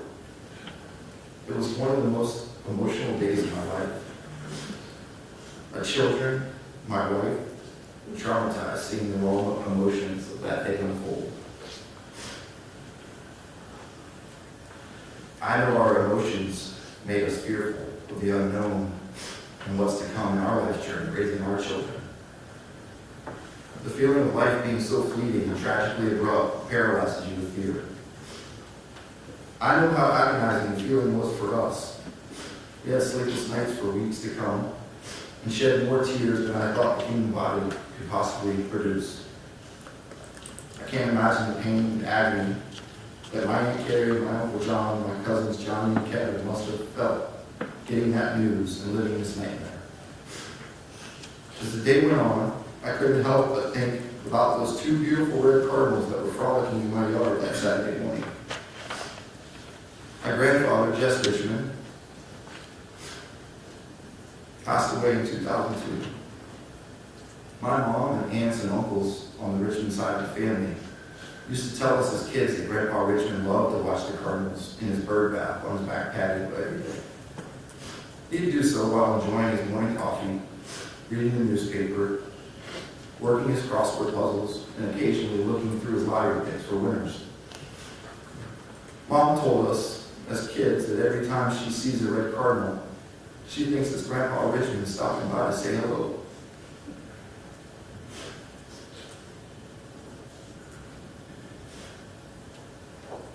I know that Saturday morning that Mike and Motley stole our beautiful Megan, that Grandpa Richmond and other loved ones from our family that have passed away were waiting to greet her into the beautiful kingdom of heaven.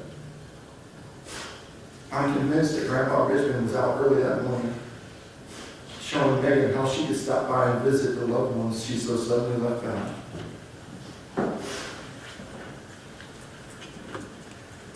Megan was so young and beautiful.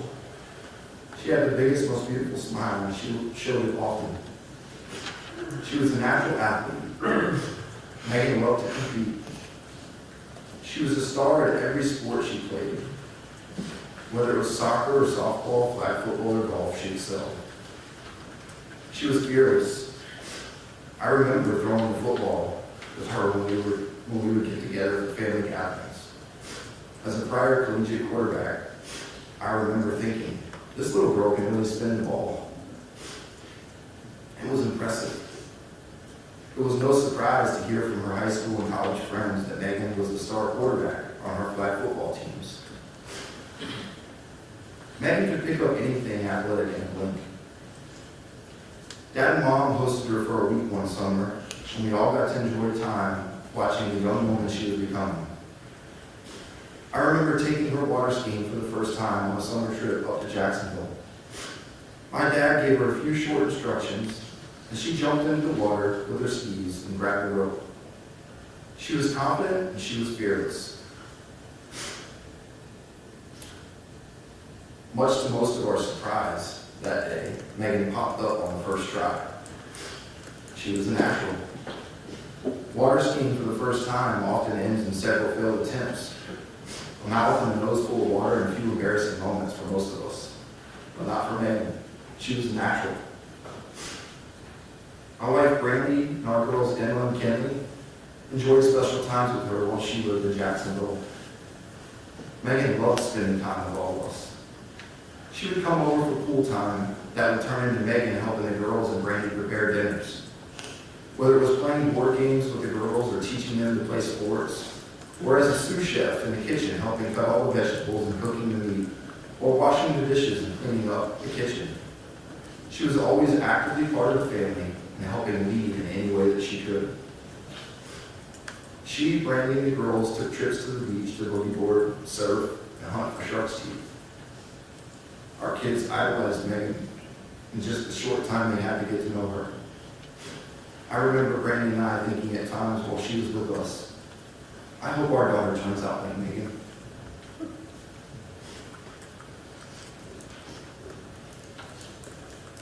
Megan was ambitious and excited to live a full life. She had goals of becoming an FBI agent and was studying criminal justice at the University of North Florida. She was going to be fantastic at solving crime and putting criminals like Michael Motley behind bars so they couldn't hurt innocent victims and their family and friends. She was fearless. She was social. She had an abundance of friends at UNF, including the entire network of sisters in her sorority. She also had what appeared to be a close-knit family of friends at the beach. She did not judge. She had friends of all walks of life. She was kind and compassionate Megan was selfless and put her friends before herself. Michael Motley stole all of this from us. He stole our opportunity to see her grow into the successful woman that she was on the path to become. Even today seems unjust for the pain he has caused and the life that he has stolen. As I think about all of the things Michael Motley has stolen from the extended family, it makes me angry and emotional. It makes me even more angry and emotional as a husband, as a father, as a brother, as a son, to think of all that he has stolen from Carrie and John and Johnny and Kevin. Imagine for a minute waking up in the wee hours of the morning to a startling knock at your door so loud and so persistent that you are awoken even in your deepest sleep. Imagine barely being able to make out the expressions on the officers' faces as you open the door because you're still wiping the sleep from your half-closed eyes. Imagine the looks of sorrow on the two officers' faces as they deliver the message that your daughter, the love of your life, has been fatally injured in a deadly car accident. Imagine the sounds that followed as two loving parents shriek and scream in disbelief and in denial. Imagine the hysteria that was quickly followed by the uncontrollable sobbing as they clutch each other, asking why? Why? Why our sweet Megan? I wasn't there that Saturday morning on July 31st, but I know this must be the close encounter to the emotions and pain that Carrie and John experienced as they answered the door that morning. Carrie and John had to make unplanned funeral arrangements to honor and celebrate the life of their daughter. Imagine the stress of organizing such an important event in the face of such a tragedy. Imagine the financial strain this put the family through. Imagine the strain this put on their marriage. Imagine the emotions of having to bury your child. Not because she was sick. Not because she had bad habits or made terrible decisions.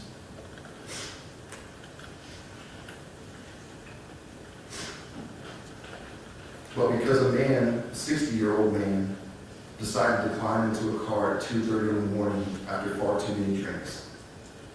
Then imagine that person speeding 80 plus miles an hour through a 45-mile-an-hour zone, going through 2 red lights and 2 intersections while on a suspended license, before plowing into your daughter's driver's side door, rendering her lifeless. Now can you understand the pain that Carrie and John and Johnny and Kevin must be feeling as they've waited for their so-called day of justice? You can't imagine the feelings of regret this family has endured because of such a sudden tragedy. The torment this family is going through by never getting to say goodbye is infinite until they meet again. I know my Aunt Carrie will never get the opportunity to celebrate her daughter graduate college.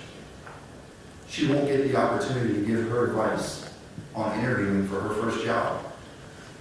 She will never get to help her daughter plan her wedding.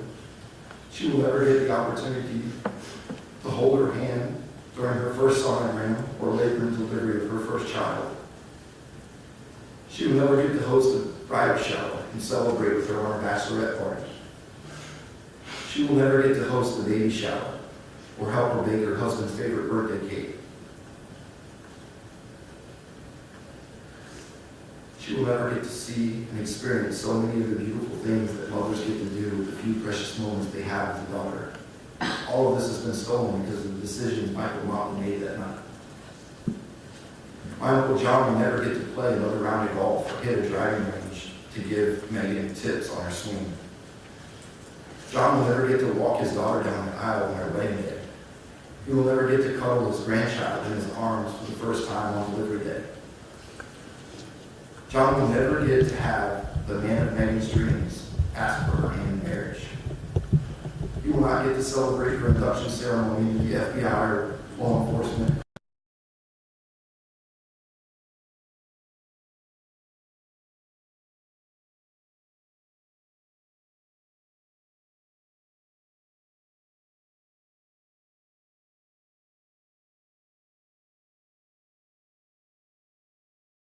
Will not get to see their sister on Christmas morning or at the dinner table on Thanksgiving.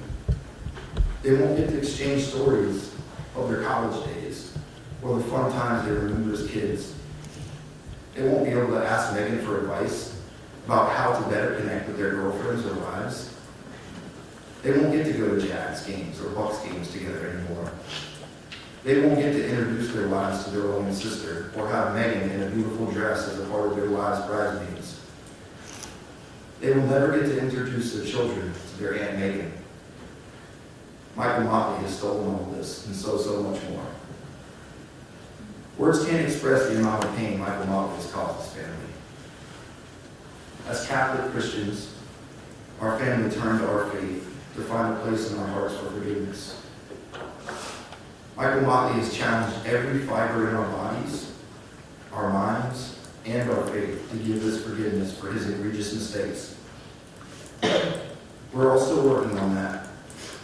Hopefully this sentencing will help us take another step in that journey. In our minds, nothing the court system will do will be punishment enough for Megan's life or the loss Michael Motley has caused the Moonies in our family. I wish the courts could make an example of Michael Motley. I wish the courts could send a message to Motley and future perpetrators of similar crimes that the repercussions that will be doled out will be stiff and will be indefinite. I wish the system could sentence him in a way that clearly shows future perpetrators our legal system will spare no mercy at sentencing criminals like him. After all, Megan was spared no mercy that morning on July 31st, 2021.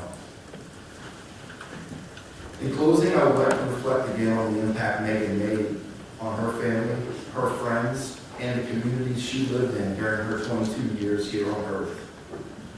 I think our priest father, Richie Pagano, summed it up best during Megan's eulogy. Megan's work here with us was complete.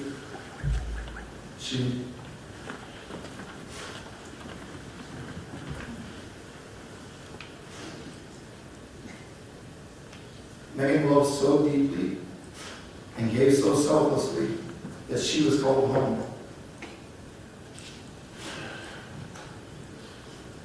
Her impact in 22 short years here with us all was so profound that God said, "Your work here is complete." He called her home to be in her eternal kingdom of heaven on that early morning, July 31st, 2021. We can all only hope and pray to accomplish in our lifetimes the impact that Megan made in just 22 short years. We love you, Mooney family, and we will continue to mourn your loss of our beautiful Megan. We will never forget Megan's bright smile and beautiful soul. And Megan, I look forward to many more visits from you as a beautiful red cardinal. When you stop by to check in. Thank you very much, sir.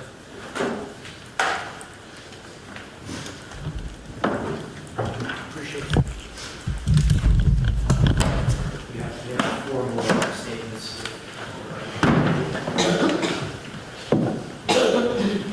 Next is Johnny.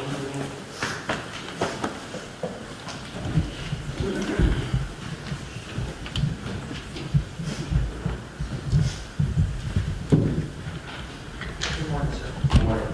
My name is John Mooney, J-O-H-N-Y, M-O-O-N-E-Y. M-O-O-N-E-Y. 2 minutes. Your Honor, my name is John Mooney, and I'm Megan Mooney's older brother. I wanted to thank you for giving my family and I the time today to express the profound impact that the untimely death of my beloved baby sister, Megan Cole, has had on me, my family, and everyone she knew. Having me be up here today and prepare for this court date that my family and I have been anticipating for almost 2 years now has caused me more stress and anxiety than I have ever experienced in my life. Trying to find the words to describe the devastation this loss has created for myself has been close to impossible. This process has mentally paralyzed me, and what I say up here today is in absolutely no way a full encompassment of how I'm feeling how this has negatively affected me these last 2 years. This will continue to negatively affect not only myself, but also my family, my friends, our community, and everyone that Megan touched in one way or another. My beautiful baby sister was the most precious, selfless, and kind-hearted individuals I've ever come to know and probably ever will meet in my lifetime. The simple fact that I have to stand up here today in front of the man that took my sister's life and pour out my heart, my feelings, and describe to everyone how much of a black hole these actions have created in so many people's lives makes me physically ill. Before I dig deeper into the impact this tragedy has made on me and my family, I want to provide you with some clarity on how close my sister and I were. 24 years ago, on the day I turned 2 years old, I received the best birthday gift. My second birthday, I got to meet my baby sister for the first time ever in Brandon Regional Hospital, May 1st, 1999. From that day forward, we were forever birthday twins, despite us being 2 years apart. Not to mention our birthdays also fall on my parents' anniversary, which is something that I moved. I couldn't have been more ecstatic that day. God gave me my best friend. Megan and I were inseparable growing up. The world was our oyster, and we had the imagination to be anything we wanted to be, depending on the day.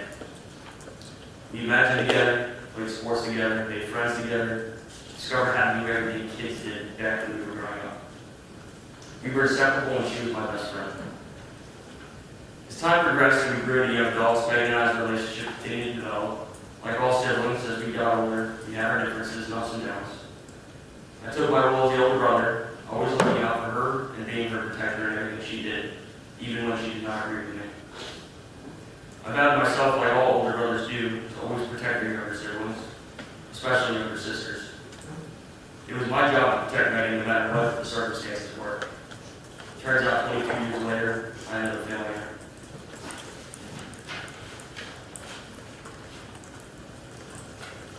I'll never forget the day that our lives as a family changed forever. Our world came to a screeching halt. The unimaginable took place on Saturday, July 31st, 2021. I had failed to fulfill my duty as her older brother and as my baby sister's protector. I can go back to that morning like it happened yesterday, waking up to a call from my mother that I needed to come home immediately.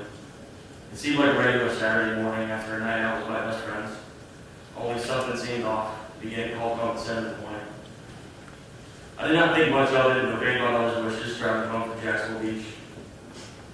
To drive home, I decided to take the scenic route, which I normally never did, but something was driving me to take the calm road home, going down A1A South on Valley Road, instead of taking the ATV to 90 South. Something I look back on now is a small blessing from God, not having to learn what became of my sister on my drive home.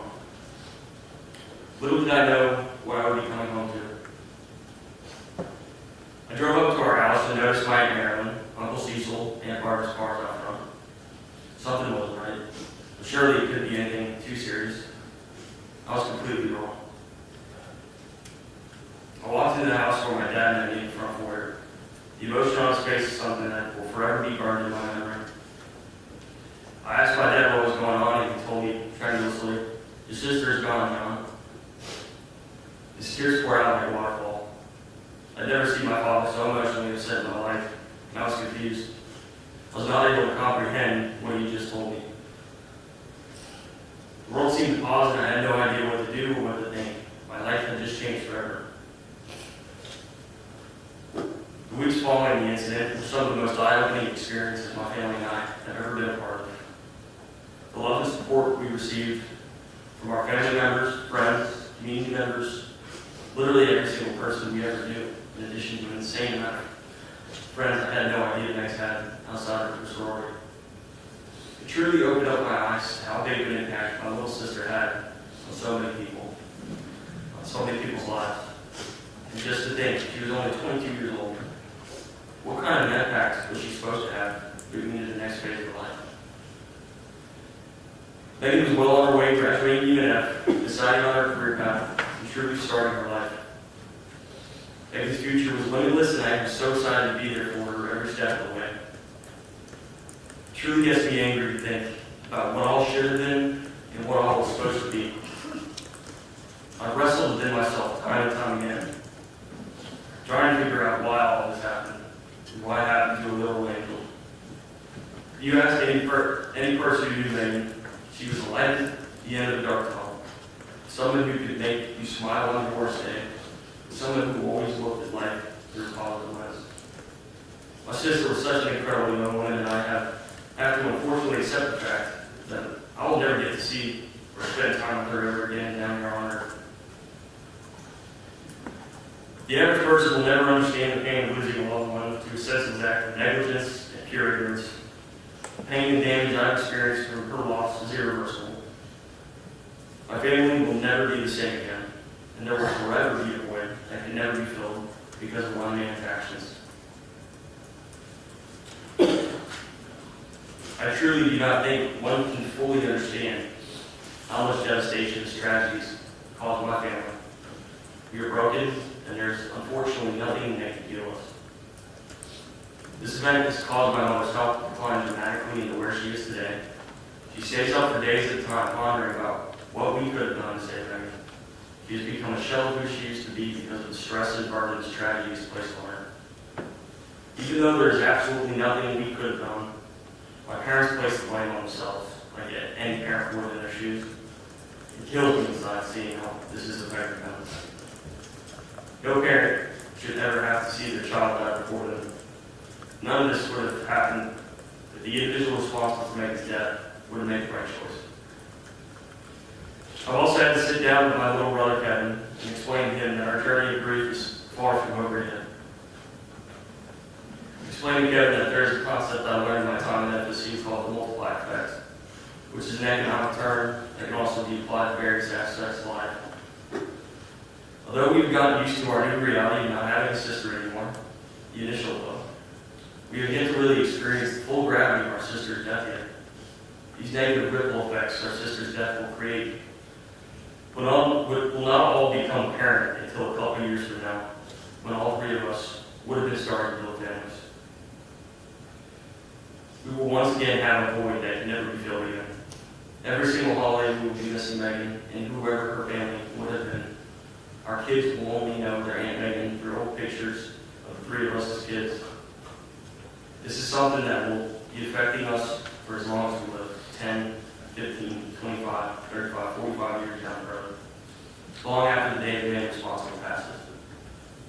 You see, there's simply no particular length of time our justice system could possibly serve that would do justice for my baby sister. You will never get another chance to breathe air, graduate college, find her career path, get married, have children. The list goes on and on.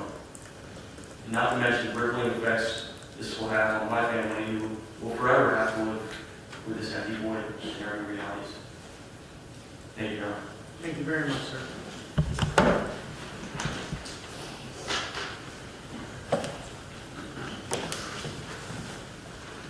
Stage is called Kevin Mooney.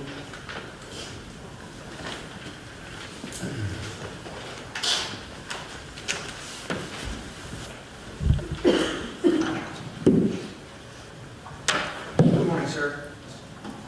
Kevin Mooney, K-E-V-I-N-M-O-O-N-E-Y.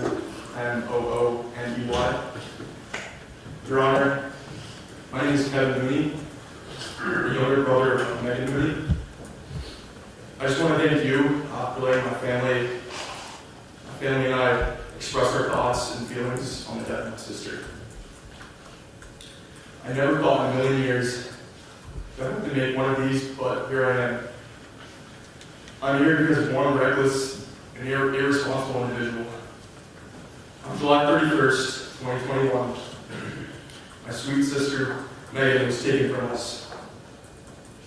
On July 30th, 2021, the day before Megan was killed, I spent the whole day with my great friend. During the day, we played a round of golf and then got dinner afterwards. I spent the night at his house in St. Augustine and went to bed without a worry in the world. I woke up at 7 a.m. to 30 missed calls by my brother, my mom, and my dad. I immediately called my brother back, and he told me to get home as soon as possible. Knowing something wasn't right, I got home as soon as I could. On my ride back to my house, many things were going through my head, but never did I think it was as serious as it was. When I pulled into my house, I saw several cars parked in the driveway. This was the moment I knew something serious was up. I rushed into my house, see both my parents standing there, looking like they had just seen a ghost. I yelled, "What's wrong?" My dad looked me in the eyes and said, "Megan's gone." These 3 words changed my life. I remember yelling, "No, no, no," slamming my fist against the couch. I've never been the same since that day. Megan was the best sister you could ever ask for. Growing up, Johnny, Megan, and I were like best friends. As kids, we did everything together. There was never a time where we were separated. As we all grew older, we matured and changed. Megan was always so calm and kind. I can count on one hand the number of times she and I argued throughout our entire lives.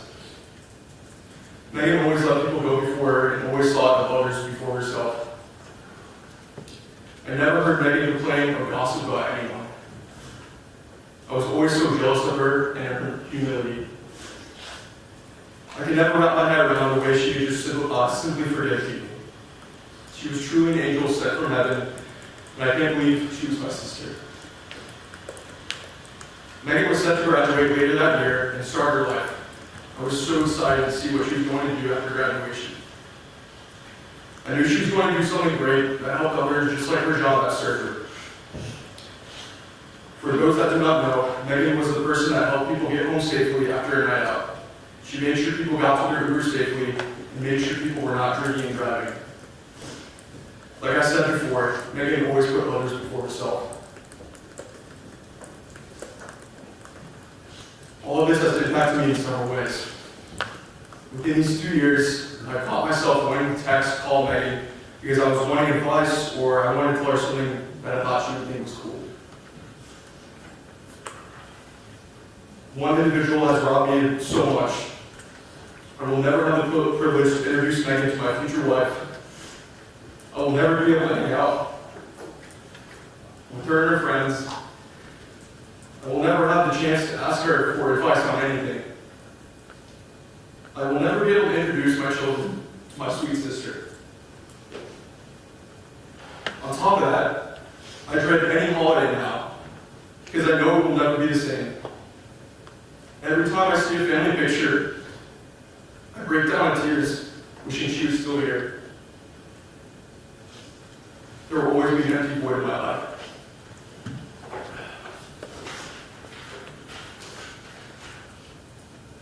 Not only has this impacted me, but has destroyed my parents. My sweet mother has been a shell of herself ever since that dreadful day. My mother is the type to internalize stress and always blame herself for things. This tragedy and loss of Megan has nearly killed my mother. She's down to 78 pounds and can barely walk. She stays up until 2 and 3 a.m. most nights thinking about this tragedy. My father and Megan had a strong connection. They both are very similar, so they always had a special bond. This has destroyed my father. Because of one individual, my father will never have the privilege to walk down her beautiful daughter down the aisle on her wedding day. He will never have the opportunity to go play golf with her again. These things are just the tip of the iceberg. I encourage Mr. Motley to explore the Catholic faith and get close to God and ask for forgiveness. The main goal we should all be striving for is getting to heaven. That's our main mission here on earth.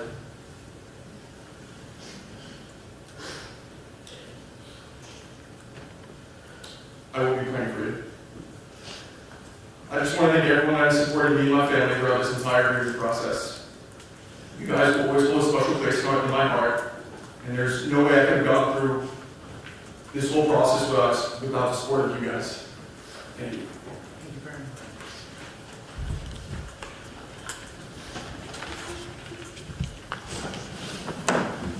The last 2 statements will be from parents, Gary and John Mooney. It might be better to come up together.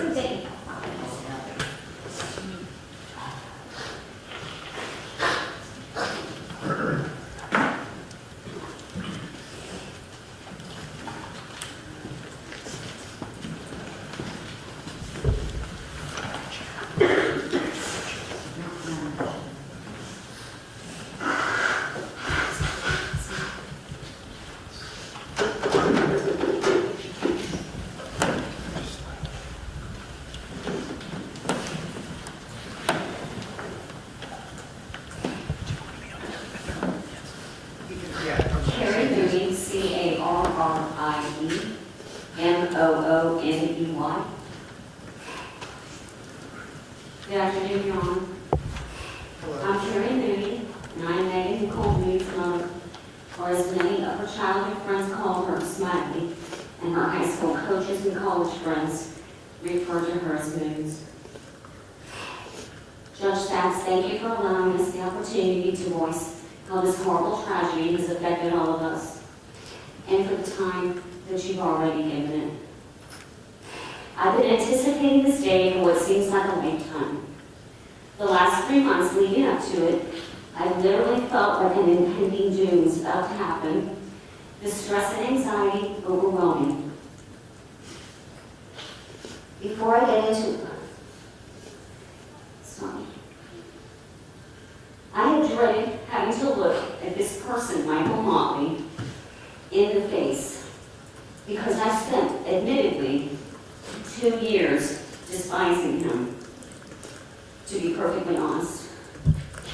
Before I get into the specific psychological, physical impacts it's had, for context purposes, I'd like to give you a snapshot of who our gorgeous, angelic, 22-year-old daughter Megan was, and some context also of what was going on the previous 6 months to a year before our precious angel was absolutely and abruptly taken out of our lives. I promise to not go on forever, but I want to start with Megan's birth story because it's a pretty remarkable one. When I was in my 4th month of pregnancy with her, I was down to 90 pounds, and the scale was continuing to head in the opposite direction of where it should be going. That was because I was experiencing the absolute worst Crohn's disease flare-up, of which I was diagnosed only 6 weeks after our first child, Johnny, was born, a year and a half earlier. We were never so frightened and very nearly lost our sweet Megan. But despite living in Tampa, the Mayo Clinic up here in Jacksonville, they agreed to see me where I was immediately admitted to stay for 2 weeks before being released. I had gained back some of the weight, and I was sent home on medicine prednisone. Everything after that went fairly smoothly until May 1st, when Megan arrived into the world 6 weeks premature. Her due date was actually June 12th, which was my parents' wedding anniversary. Once again, we were scared to death. It was far too early yet for her to be arriving. But God certainly had his hand on Megan, our forever special angel girl, from the start. You see, May 1st was John and I's 6th wedding anniversary, and also her big brother Johnny's 2nd birthday. Yes, all 3 of those life events took place on the same date. And to make it even a little more blessed by God, Megan came in weighing 5 pounds, 1 ounce. Yes, the first day of the 5th month, that thing, 5-1. The OBGYN was blown away and told John to immediately go out and purchase lottery tickets. But Megan, by the grace of God, only spent a week in the NICU unit and had 0 deficits physically or mentally her whole entire life through. She was 100% a blessing and a true gift from heaven from the very beginning. Megan's entire childhood was an absolute dream. From the time she was born all the way through literally her junior year of college, we could not have asked for a sweeter, more angelic daughter. She was never mired down in the typical girl drama I'd overhear numerous moms over the years talking about, how some other girl who didn't invite their daughter to this party or to that sleepover, and then they'd go on and describe this total meltdowns that their daughters would have. No, not Megan. She never put us through anything remotely like that. Megan also never engaged in gossip either, ever. She just didn't enjoy tearing others down or ridiculing other girls. And we can scarcely think of a time we ever had to punish her, I swear. What stood out the most about her was this innate selflessness she possessed. She put everyone in her young life ahead of herself. I remember in a dance class that I had her at 4 years old, she let every other little girl ahead of her to line up to do the routine. And she'd end up not getting her turn or be stuck way in the back. I tried explaining. I said, honey, sweeties, it's absolutely fine to let a couple of the little girls go ahead and keep it, not the entire class, baby doll. She was that kid in elementary and middle school to befriend any to make fun of the shy kids, the new kids, or the handicapped kids, despite how popular she could have been with her good looks, personality, and athletic ability. In fact, by middle school, the popular cliquey girls would actually get angry with her, never understanding why Megan would always try to include the lesser kids. She simply got along with everybody. She had friends in all the different types of groups. She'd go out of her way to sit at lunch so often with the less popular ones. Megan was also the least materialistic girl I ever knew. I'd buy her so many cute outfits that would just hang in her closet, the tags still on them. She was never about hair, makeup, nails, any of that. Her first college roommate has a hilarious story about a pair of old smelly shoes that she simply wouldn't throw out. I was so mortified before they even became roommates, and I said, "You're not taking those shoes I hope with you." "Honey, it's time to get a new pair. I'll buy them. Let's go get them now." No, she wanted to keep those shoes. And so she brought them to the dorm, but, the roommates, she didn't mind. When her roommates saw what kind of fun giving roommate she was, she cared less and turned it all into a huge joke. But it was just adorable. You had to be there. But I heard so many stories after she was killed from her friends like that. How she completely dropped everything for others. One weekend she had a big exam the next Monday, and she should have been studying for. But she drove one of the UNF girls' friends all the way down to Daytona to go collect her purse, her phone, or whatever the girl had left behind from the weekend. Megan drove her all the way down there, not worrying a bit about herself or her upcoming exam the next day. She attended Catholic school from 3-year-old preschool to 8th grade in Tampa.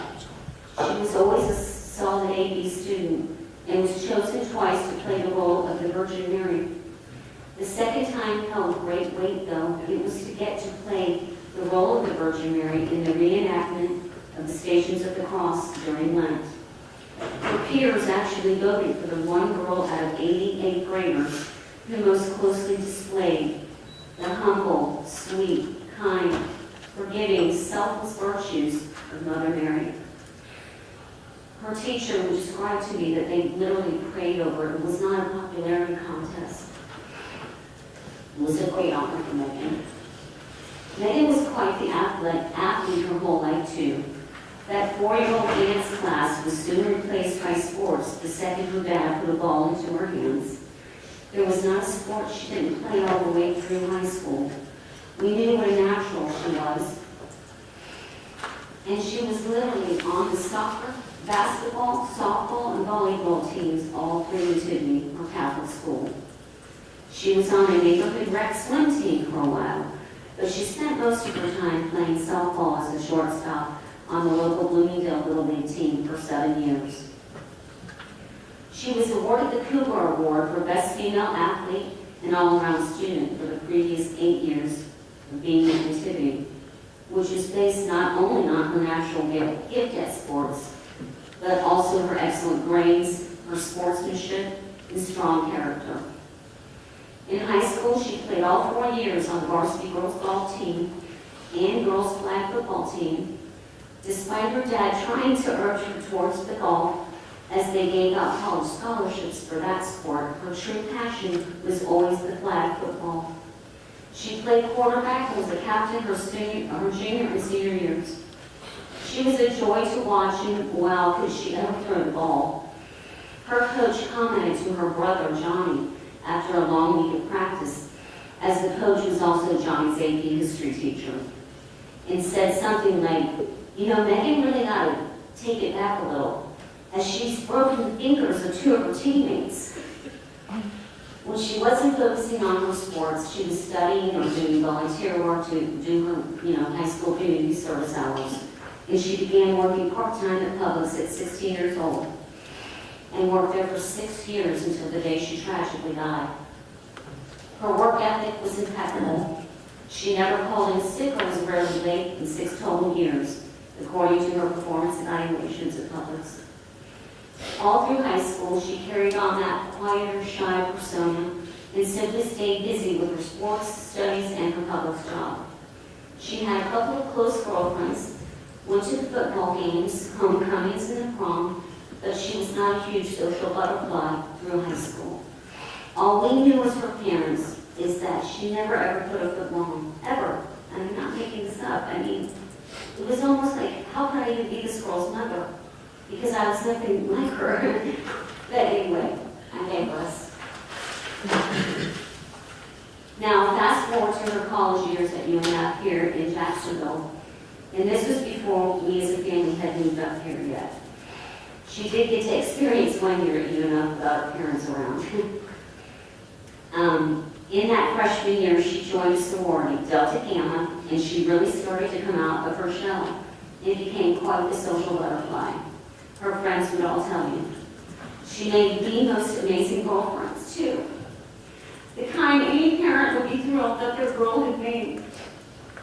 These great girls were and are the type that would have been lifelong friends, that are at each other's weddings and at their baby showers in the years when they begin having their own children, and even into their old ages. But sadly, that will never be realized for Megan now. These girls, Your Honor, I feel like I gained like 15 new little daughters. They are the most kind, warm-hearted, loving. It's no wonder Megan gravitated to them. I will love them forever. But going back to the story, we were thrilled for her that she was finally developing that social side of herself since she was more reserved and quiet in high school. She also had a really sweet and handsome boyfriend. Freshman and sophomore year, we had liked him. He was president of his fraternity and an engineering major. As for her studies, Megan had done a summer internship between her junior and senior year in high school, shadowing an OBGYN in the actual surgical suite. This OBGYN was a fellow Nativity Catholic school parent that we knew quite well. It was a blessing for her to get to do that. Anyway, she was able to witness C-sections and other procedures, which fueled her initial desire to become a nurse practitioner. That's what she started out wanting to do. And so she started out majoring in biology at UNF. But when the sciences got a little too intense and over her head, she switched to criminology. You could see that whatever path she took, it was going to involve helping people. In Megan's sophomore year at UNF, John, Megan's dad, had been transferred with his work up here to Jacksonville after raising the kids in Tampa for 21 years. So Megan moved back home to live with us and had a commute daily from St. Johns County, to UNF. But, no problems. It was without incident. Please bear with me here, everyone, as this is where I'm giving you all some context of how and why she was even on the road at that hour, that fateful July 31st, 21. Okay, here's where we arrived at the point in time when she was adding to her friend group, outside of the sorority sisters. I'll call it a new element of friends that we definitely didn't care for. In particular, there was a young man, I won't name him here, that she initially met at Publix, where he apparently only worked a short time. But suffice it to say that the first and only time we met him, one of my sons looked at me after he left and said, so who was that guy? He was that type, kind of a know-it-all, bragging about all his worldly life experience that he had had at the whopping age of 23, the kind that you can't get a word in sideways, who turned every conversation around to being all about himself. We can instantly see how Megan could very, very easily be influenced and manipulated by someone like that. And Kevin and I got all of those impressions from just a 20-minute exchange we had with him. When she brought him by with 2 or 3 of her Publix girlfriends, I think they were on their way to the beach and she just had to pick up something. Anyway, we told her later when we saw her to please steer clear of that boy and why we felt that way. The bottom line is that it was only maybe 2 months later that Megan comes home one day and announces to me and John, her dad, that she's going to start working at a beach bar called Surfer just a few nights per week. It turned out that this boy also started working there and had very convincingly talked Megan into working there too. We immediately, John and I said, "Oh my gosh, what? Are you kidding? Why? You're going to work there as what? You already have your part-time job at Publix.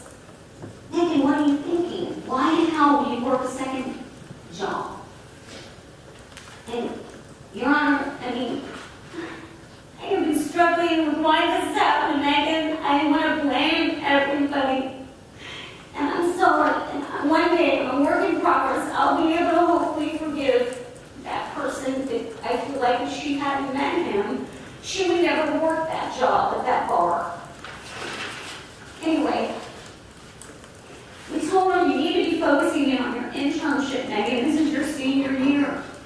That was, I believe, in the late summer, August 2020, before she was killed less than a year later in 21. Call her mother's intuition or whatever you want to call it, but I could just sense this unnecessary part-time job was a bad idea all around. You see, the way she sold it to her dad and I was by explaining, "Mom, Dad, I won't be a cocktail waitress or a bartender. I'll be on your security team." I quickly asked, "Oh my God, is a bouncer at all 125 pounds?" No. You're kidding, right? What do you mean?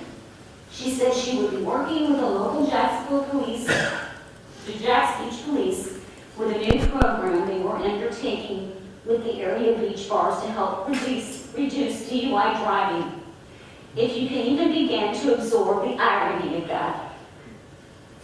She would call Ubers for kids, get water for them, give hand signals to the cop at the door, Surfer to alert them that she had just witnessed a kid downing 2 or 3 shots and then getting his car keys out to leave the bar. She would signal to the cop.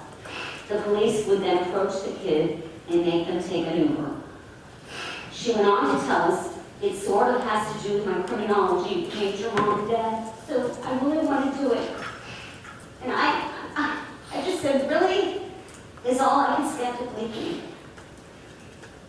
That the only negative we could ever say about Megan her whole life was regarding her stubbornness. Well, when that girl got an idea into her head, there was going to be no changing her mind to see another side to it. She knew we didn't like the entire idea at all. We told her back then how worried we'd be with her driving home that bar at night from Jacksonville Beach all the way to St. Johns County, where we lived. But she had a solution for that too. She did have a half a dozen girlfriends that all lived near UNF and the beaches. She promised she'd be crashing at their apartments on most nights that she would ever work at Surfer.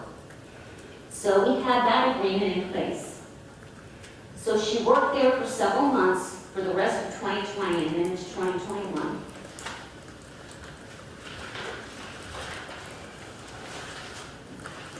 Well, it was May 2nd, 2021, the day after her 22nd birthday, and John and I sat her down for one of those dead serious parent-to-kid talks.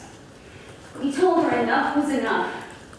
We had let her work at that Surfer bar for almost a full year, but it was now time for her to give them her notice to quit.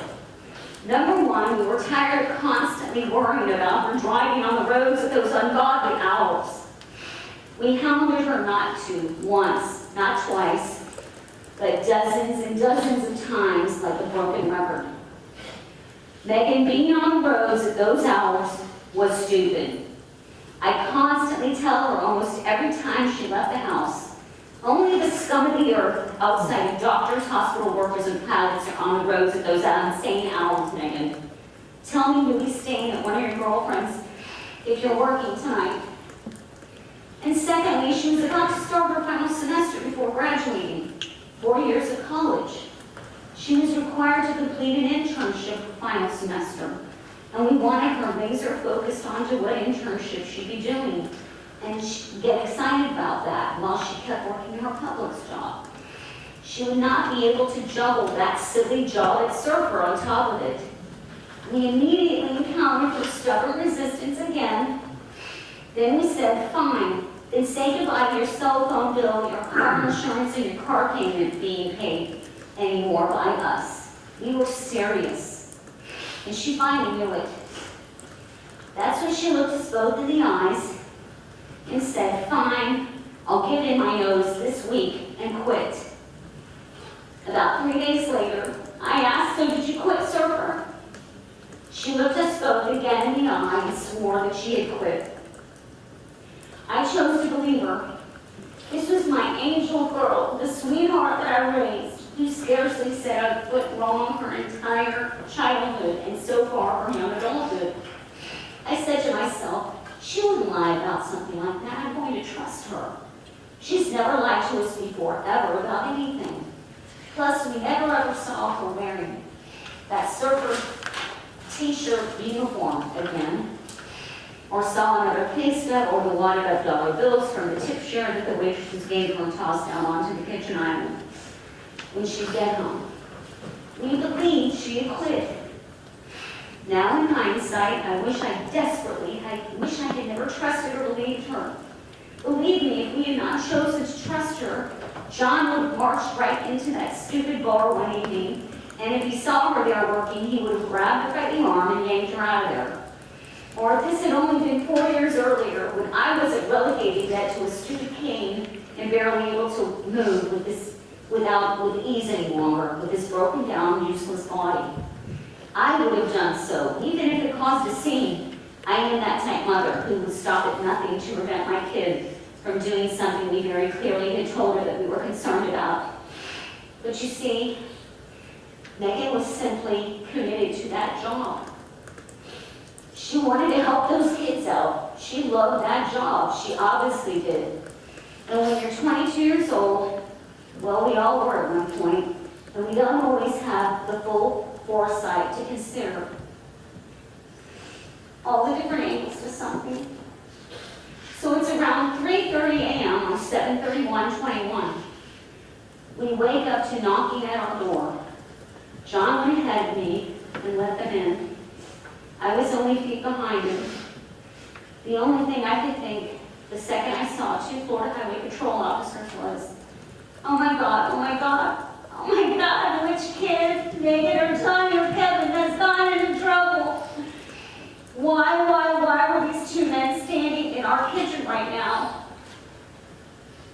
Then the news that our precious, beautiful, loving angel of a daughter was T-boned by a DUI driver and she didn't make it. Where the officers were. Oh my God. Then everything goes black. But you know what? No, it doesn't. It doesn't go completely black. I remember every single word and every single sound and word I uttered. And when John uttered, because it is what I replay, and I have replayed and replayed over and over and over again in my head the last 2 years. It's a nauseating memory that's seared into your brain forever. And boy, did my mind immediately then say, oh my God, oh my God, oh my God, no. I just kept saying no. And then it all started to dawn on me. I said, John, oh my God, I bet she had quit that stupid freaking job. I hate that job. I hated that job. And I can completely remember one of the troopers, I think he said, yes, ma'am. I'm pretty certain she had a Surfer t-shirt on. God. I knew it then. She would never have been on the roads at that time of night and she were coming home from simply being out with her friends. So I knew she'd been working. She rarely ever came home and she was going to have a fun night out with her girlfriends. She would stay at one of their apartments. Can you even begin to wrap your head around that? Not even knowing 100% where your girl was coming home from when you find out she was just killed? I wanted to go kill myself.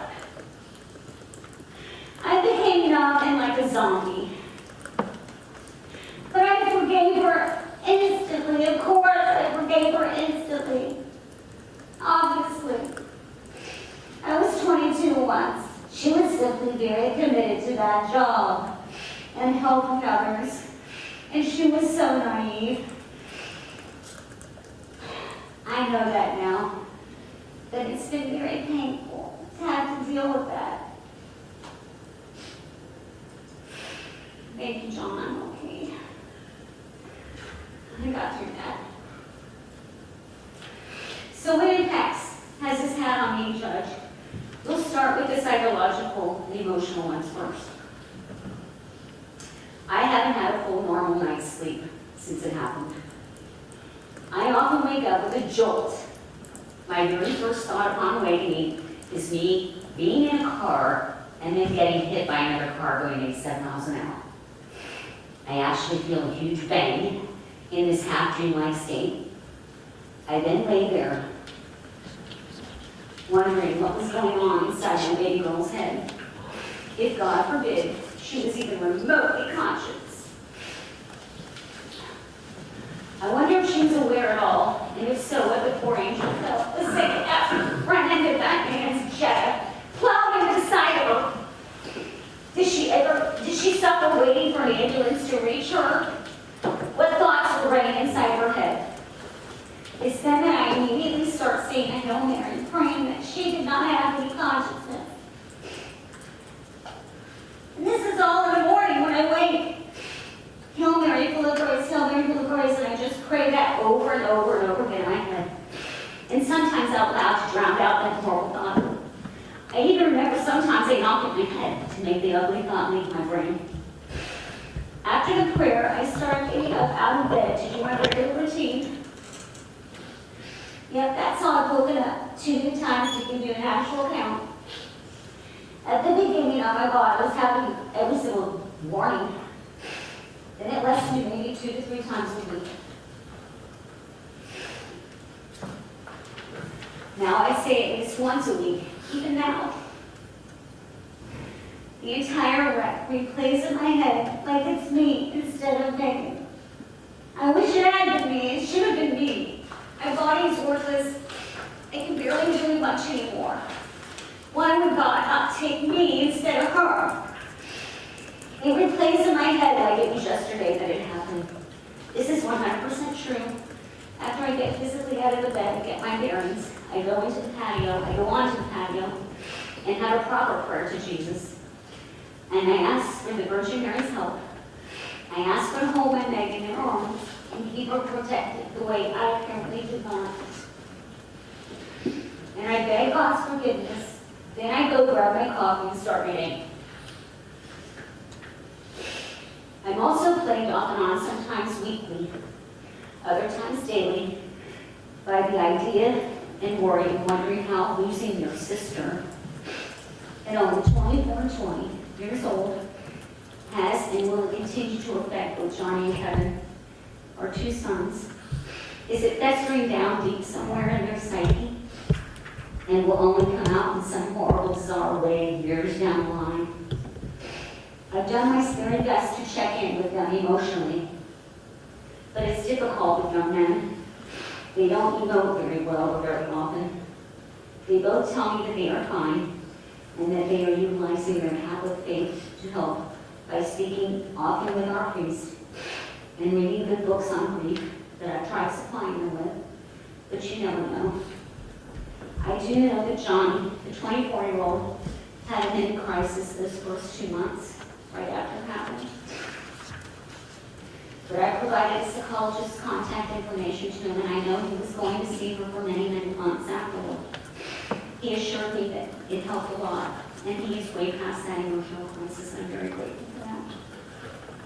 I was so proud of Kevin being able to almost immediately begin his junior year at the SHU. Megan's funeral was on August 7th, 21. Classes started around August 17th. I know he has utilized the Catholic Church, St. Thomas More in Tallahassee, to get him through the toughest period. He has amazing friends over there with him in Tallahassee. Friends, his 2 roommates he's known since they went 3-year-old preschool together at the Nativity. Our beloved Nativity Catholic Church and School. And with those boys, they assured John and I, of course, we're going to keep an eye on, or, you did. and if they recall, if any, had any worry of him. To illustrate to you all here the level of support that we all received from that community down in Tampa, of those amazing people that we raised our 3 kids around in Tampa. There were over 250 people. They came out that Monday after Megan passed to pay their respects at the Rosary Memorial Service. They had an honor Megan, and to put that into perspective for you, we had moved away from Tampa 4 years earlier, all the way back to 2017, up here to Jacksonville. There were classmates from literally all 3 of the kids' classes there, along with their parents. Their teachers, their coaches from Nativity and Durant High School, where both Johnny and Megan graduated. And Bloomingdale Little League, where the entire Mooney family was a fixture for many years. And as they all 3 played softball and baseball. I'm certain many of those folks would have been in attendance today, right here, if it wasn't a 4-hour platform. That many did write statements to you, Your Honor, on Megan's behalf.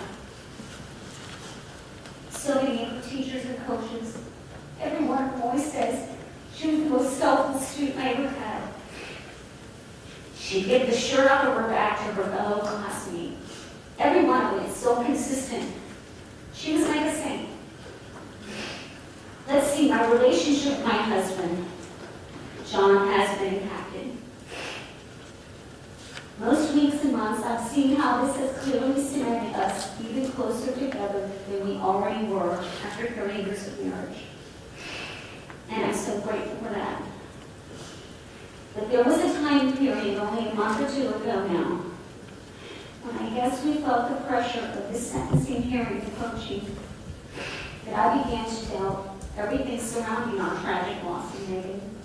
You see, it's totally believable that now we've experienced it firsthand, that the statistic that you always hear about is the one that states 80% of marriages fall apart and most couples divorce after the loss of a child. This entire tragedy placed a microscope on marriage. You begin to play the blame game inside your head, going all the way back, oftentimes, to years before the event, months before the event, weeks before the event.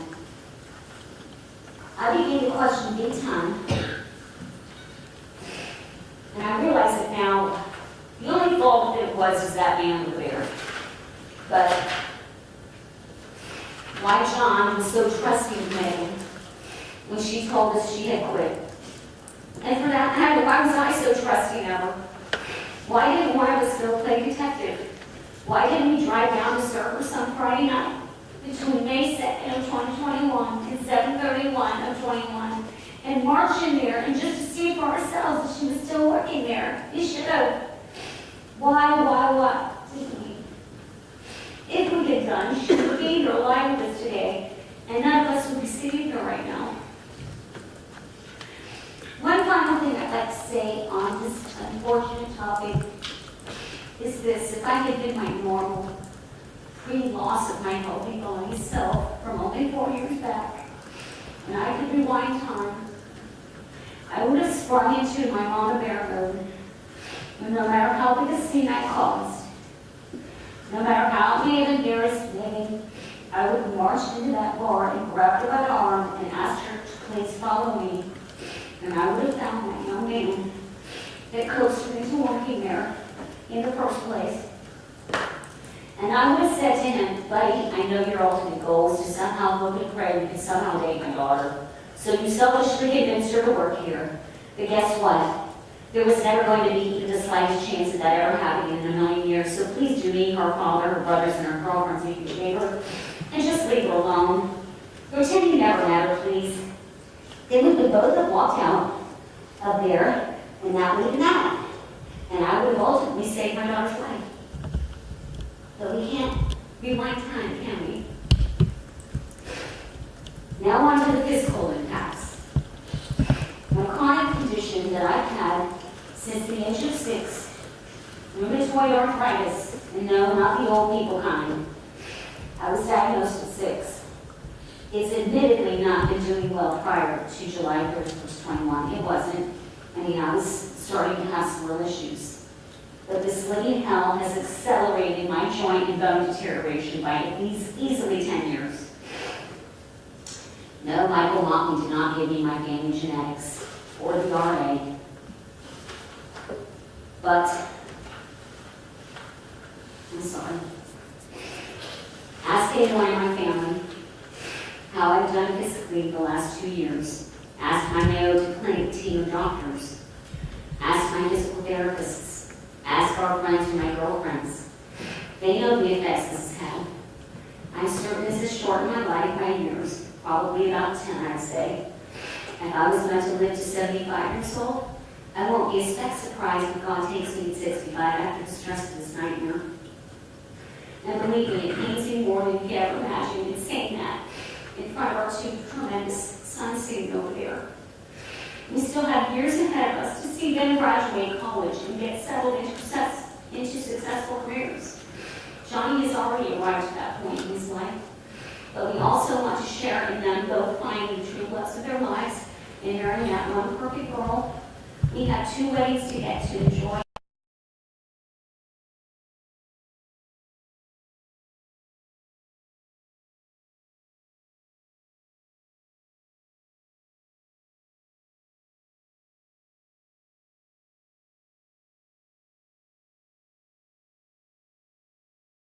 After all of this, if this will be my reality or not. Oh, I'll fight, and I won't stop fighting, but it's not going to be easy. Secondly, I was immediately prone to stomach ulcers before the tragedy, having 1, maybe 2 episodes a year. But now I get 4 to 5 episodes per year. Ask Mr. Kalinowski. We had to actually postpone this hearing so that I could have a full month to recuperate from the previous ulcer episode that got appointed on May 19th. I think you remember, Judge. I thank you so much for that extra time. You have no idea. I've had to cancel going to social outings too many to count. My girlfriends in Tampa had a Christmas party we were all looking forward to. No, had to cancel as my ulcer flared up in about 2 days before the party. Sadly, when these episodes hit, I'm down for a minimum of 3 weeks to fully heal. Because of my ill health from the intensity and stress it's caused this event, I stopped volunteering at our Catholic church and haven't been able to start or finish any personal projects, of which I have many that I used to enjoy. I spent 18 months feeling like a zombie, going through the motions, not really capable of making sound decisions or engaging in anything very fun anymore. I drowned out the pain and the emptiness of this loss from Netflix binging, blowing money by impulse shopping, and mindlessly sitting up all hours of the night in the dark, either crying or worrying myself into a depression.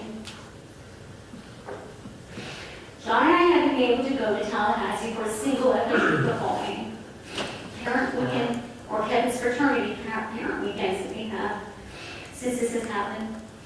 How sad for Kevin and us. Both the physical and the mental challenges this tragedy brought are responsible. I hadn't been fully present for my 2 remaining children, emotionally the way that I should be. I get short-tempered with them, and I've even said very hurtful comments to them that I don't really mean at all, and I hate myself for that. I know it's a silent result of my emotional loss that happened with Megan Mooney. John and I, when Kevin is away at FSU, we reside in a community called Valencia, right off West Highway 1. And it's a little difficult to live off of US 1 and never use US 1. I pass through that intersection at least 3 times a week. And it is literal torture. I can't stand it, but it is our reality. So thanks, Mr. Motley. Thank you so much. We try to avoid it absolutely whenever physically possible, but it's US 1. You simply cannot go through it to get to just about anywhere from where we live. It's a nightmare for me. Anyway, number 10, this one to me is one of the worst impacts. And I promise I'm getting to it. I've fallen away from my Catholic faith in the worst possible way that I had never, ever done before my whole life. My faith has always been everything to me. I'm sorry about this page. I've been so angry off and on with God. I go up and down with it like a roller coaster. Thanks, Mr. Motley. Holidays now, oh, holidays. Now we are just awkward, is all I can describe the 2 sets of them we've had to have without Ranger Megan. They are instead of something to look forward to, be excited about. I for one just want to get through them. Get them over with. I never used to feel that way about them, ever. Oh, and also, we now try to make it a point to get out to the cemetery to visit with our Megan doll, of course, on all the holidays. Oh wow, just how every family wants to be able to spend their holidays visiting their beautiful and forever 22-year-old deceased daughter. Thank you, Mr. Motley. This has caused me to place a literal microscope on myself. How can I not save Megan? I should have been kinder to her. I should have tried to get to understand the criminology better. I don't think I supported her or anything. Maybe she felt that, so maybe that's why she kept it a secret. I don't know. I feel horrible. Some of this is my fault. It's gotta be. Why wouldn't she listen to us by quitting that stupid job? I tell myself it's somehow my fault, but then I come to my senses and realize the fault lays within that selfish, ignorant, reckless, weak-handed signal over there. And this is important, this next part, and I promise I'm almost done. To finalize my statement, I want everyone in here to hear something about Mr. Motley that completely blew me out of the water. On September 1st of last year, 2022, the day after his arraignment in court, which was televised by a local news station, I get a call from a dear longtime friend of mine who had seen the news report. He and I went to Jacksonville University together back in the early 80s. He proceeded to say, "Carrie, you're not even going to believe this, that I actually graduated with Michael Motley from Bowles back in 1979. For any of you here that aren't familiar with Bowles, Bowles is a very luxe private college prep school on the St. John's River off San Jose Boulevard here in Jacksonville.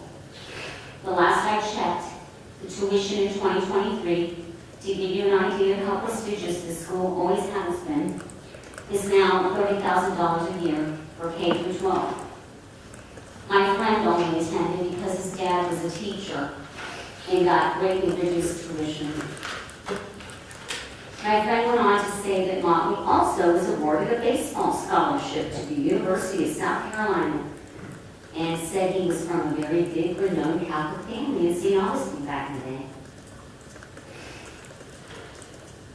How does someone with that type of start in life end up a repeat DUI offender, unemployed, never married, penniless, at 60 years old, and a convicted DUI killer of a sweet, young 22-year-old?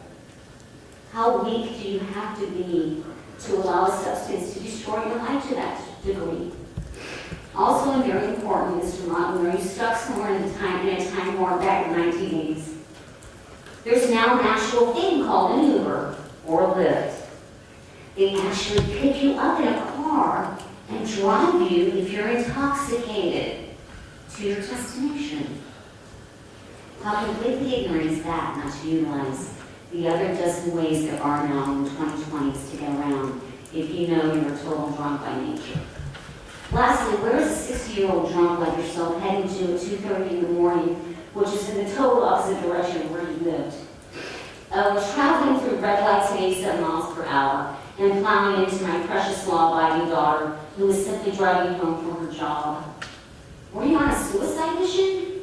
Were you perhaps so mired down with vacant depression that you drink to numb out your pain? But in the meantime, not getting an ounce of concern for other innocents that maybe you never have?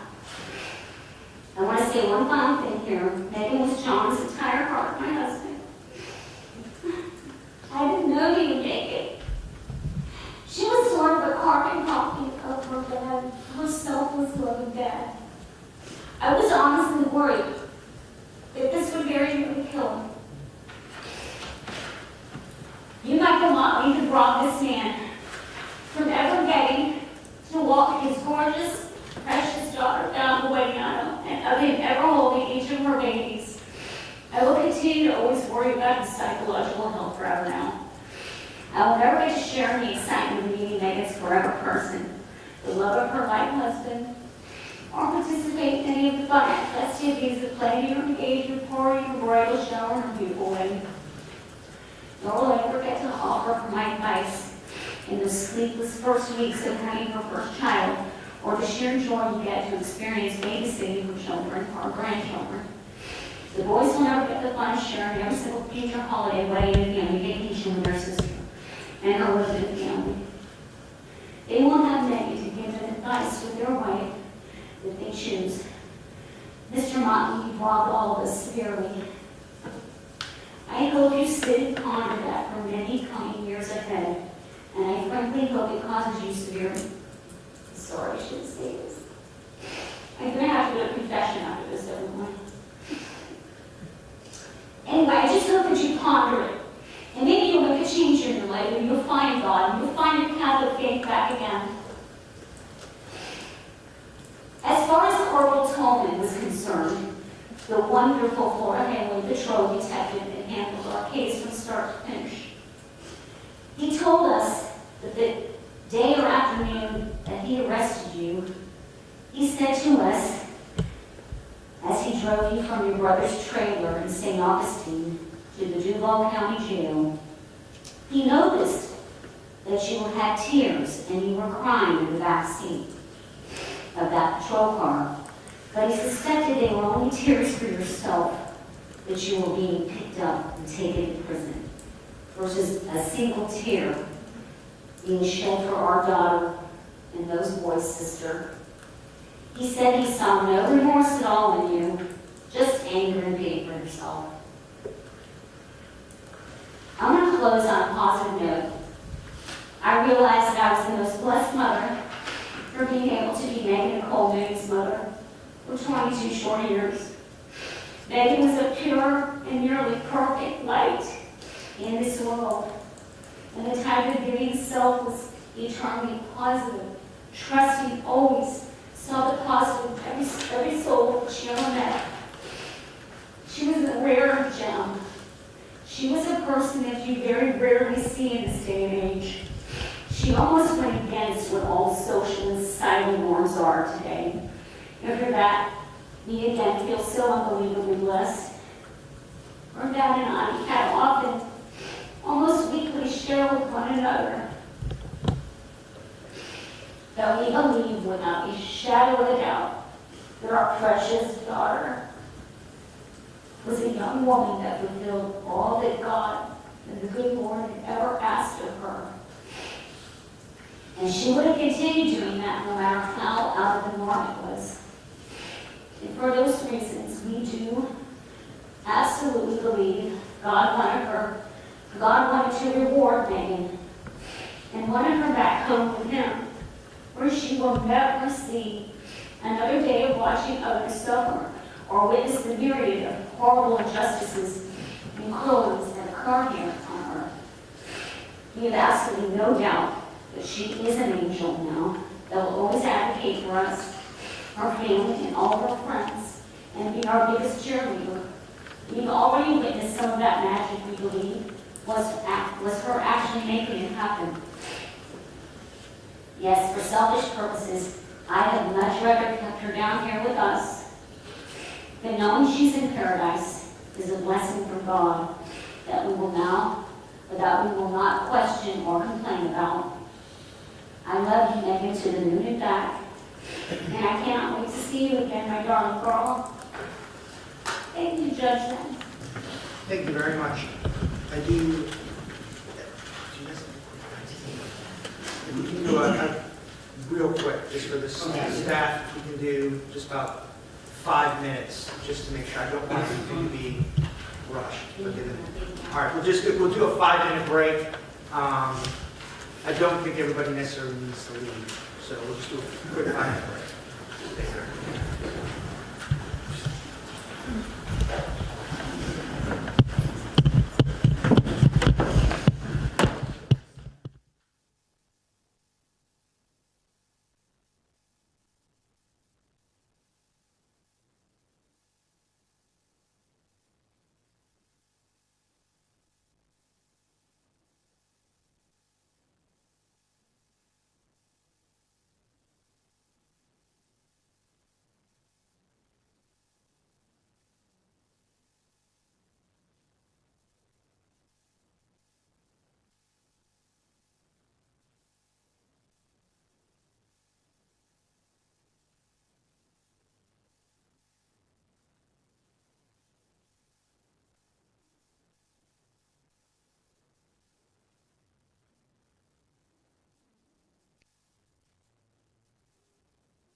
My name is John Mooney, J-O-H-N-M-O-O-N-E-Y.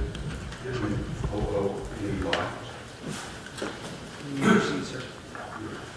I'm Megan's daughter, I'm Megan's father. And first of all, I've got to be important for giving us this time.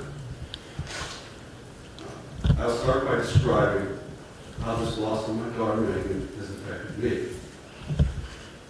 I have not had a sound night's sleep since the early Saturday morning of 7/31/21, when I got woken up out of dead sleep to the knocking on the door at about 3:45 in the morning.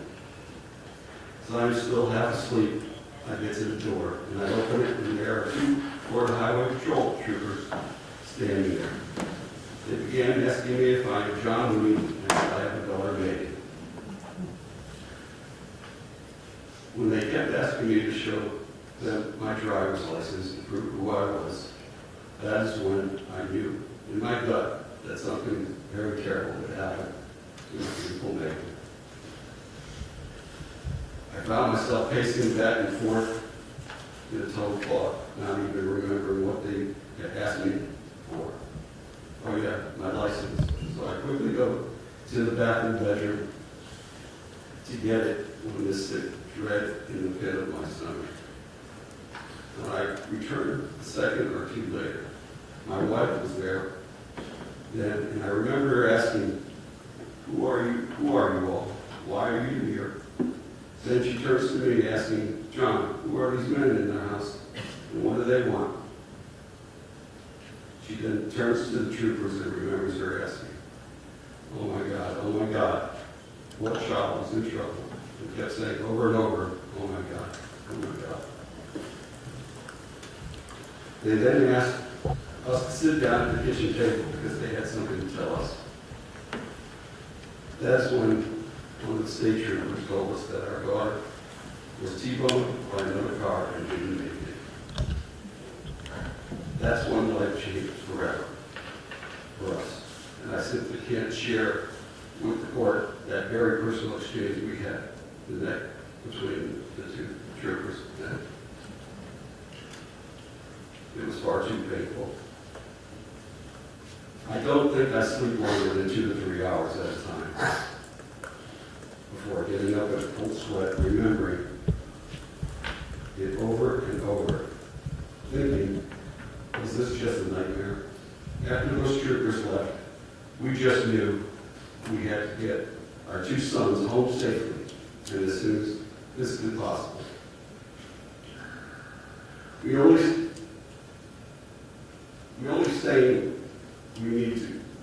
told them we need you to get home right now. We couldn't dare say a word over the phone or risk the 2 others getting in accidents. As for my emotional state, I will never be the same person as I was. Part of me died that morning, and it has forever changed the person I am. Emotionally vacant to people around me, and always keeping a protective barrier up, which has caused me to lose touch with good friends I used to be close with. Megan and I shared a lot of the same attributes. As my daughter, it was very evident watching her grow up and seeing those attributes come out in her. Megan was so very much like me. Growing up, I was nicknamed Smiling Joe, and always had a smile on my face. And I always took the attitude that it took the same amount of energy to smile that was to frown, and it seemed to put smiles on other people around me. I also was very quiet and reserved growing up, but used my athleticism to speak for me. This closeness in our personalities was very heavy to the people around us. But sadly, these days, I rarely smile anymore. Every day I get up with a feeling someone has just punched me in the gut. And I have this uneasy feeling that the next shoe will drop and something else terrible will happen. I'm always worrying about the safety of my wife and my 2 sons every time they leave the house. There's not an hour that goes by during the day that I don't think of Megan and wish that I had one more chance to hug her and tell her I love her. I tell her how very proud I was of her and the person she was becoming. I find myself thinking of the occasions I will never get to experience with her now and wanting answers on why this had happened at all. It's been devastating. I will never get to walk her up the aisle on her wedding day and to see that gorgeous smile light up my heart. I will never get the experience of holding her newborn baby and seeing that look on the baby's face and remembering like it was yesterday, the first time I had held her when she was born. never imagined on that day in 1999 that she would only be on this earth for 22 short years.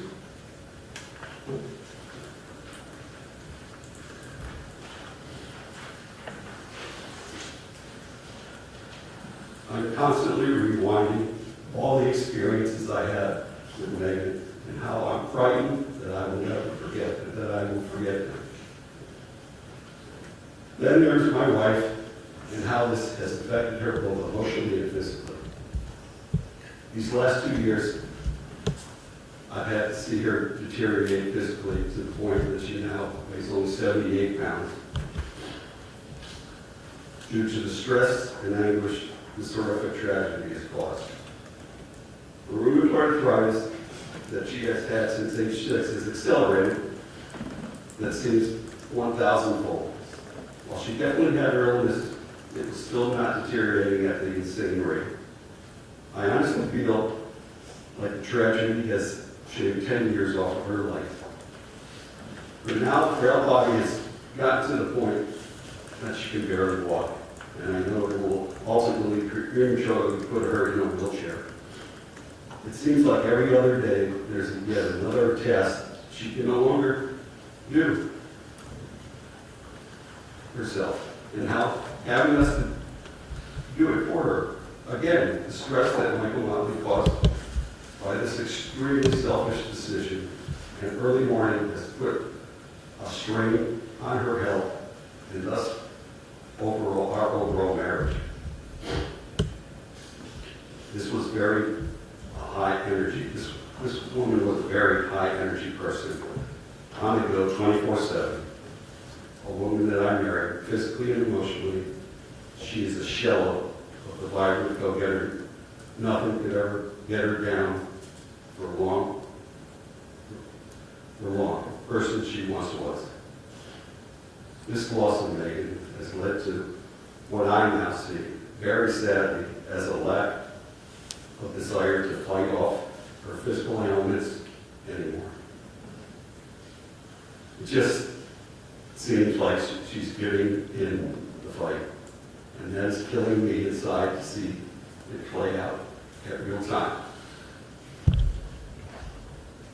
So now let me tell you about Megan and the person she and 100 people she positively affected in the very short 22 years that she spent on this earth. Megan was always putting everyone around her first, instead of thinking about herself first. Just ask any of her elementary, middle, and high school friends. They all will tell you the same consistent thing. Megan would give you the shirt off her back in a snap. She was always looking out for the shyer, lesser kid, and actually sought those kids out that weren't so popular, and to befriend them, and to make sure they always felt welcome. Just about a year ago now, Gary told me, my wife, told me about a UNF kid, Mitchell Matthews, that I think a few of the DG girls knew him too. But then he messaged Carrie in her Facebook just to tell her how much Megan meant to him. He was being, he said being different, we aren't sure positively what he meant, but that Megan was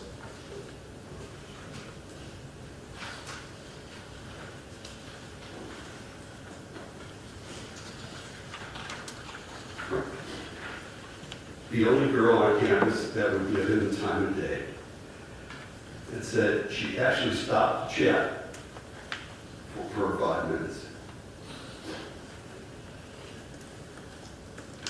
And wow, wish I had a few hours here. I could talk in detail about the amazing athlete Megan was. She excelled at basically any sport she ever played. It began at a very young age. I will never forget when my neighbor came up to me and told me that he did not want it to make me take it the wrong way, but that Megan was a freak of nature. When playing sports and how she would compete and completely beat out boys in the neighborhood.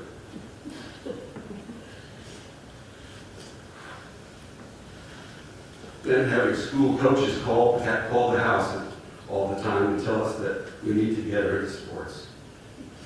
Like everyone in school offered.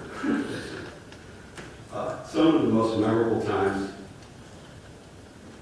were spent taking her to practices and games and seeing how much fun and joy she got out of playing practically all sports.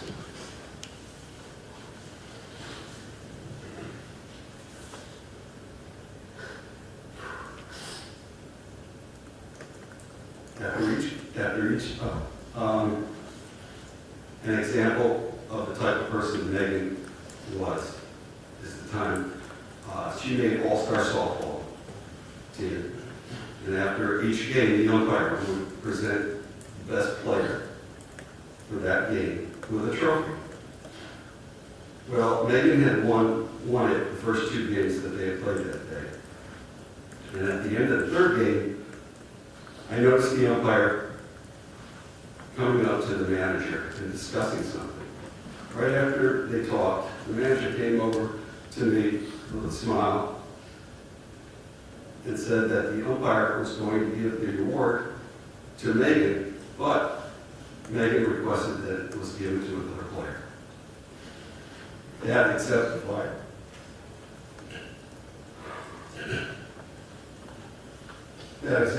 what Megan's life was all about.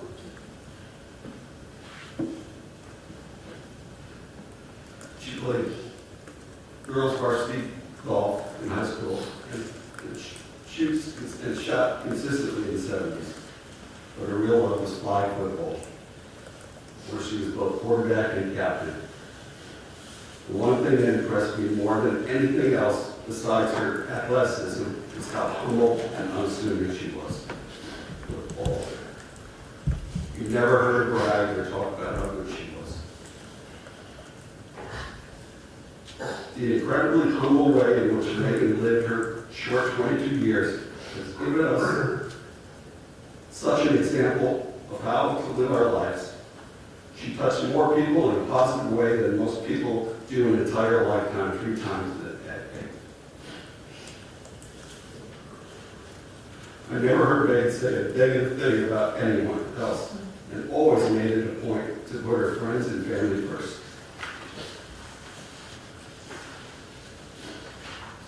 Her smile and her unique laugh could light up a room. But more importantly, she would give someone that was having a really bad day a way to easily and quickly feel better. That was her gift. My only wish is that she is not forgotten and that we try to live our lives and treat people around us the same way. I am beyond grateful to have had her as my daughter for those short 22 years. I want to finish by saying that we were robbed of experiencing more of Megan touching other people and witnessing and continued good that she would have brought into her future. It was stolen from us by an act of selfish, inexcusable poor decision from someone that did not take responsibility for his own actions. With all the options we have these days, such as Uber's, Lyfts, there is literally no excuse for someone getting behind the wheel drunk. This only spells out someone that has no regard for society and safety of others. There needs to be much more severe penalties for such conduct and selfish acts. Thank you very much.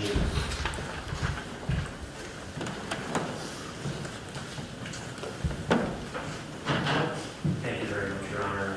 That concludes our presentation, other than to acknowledge the other written statements that were sent. And I do appreciate that, Mr. Kalinowski. I was able to read those. I did receive those the other day at the supply. So thank you very much. Thank you, Your Honor. Mr. Carter.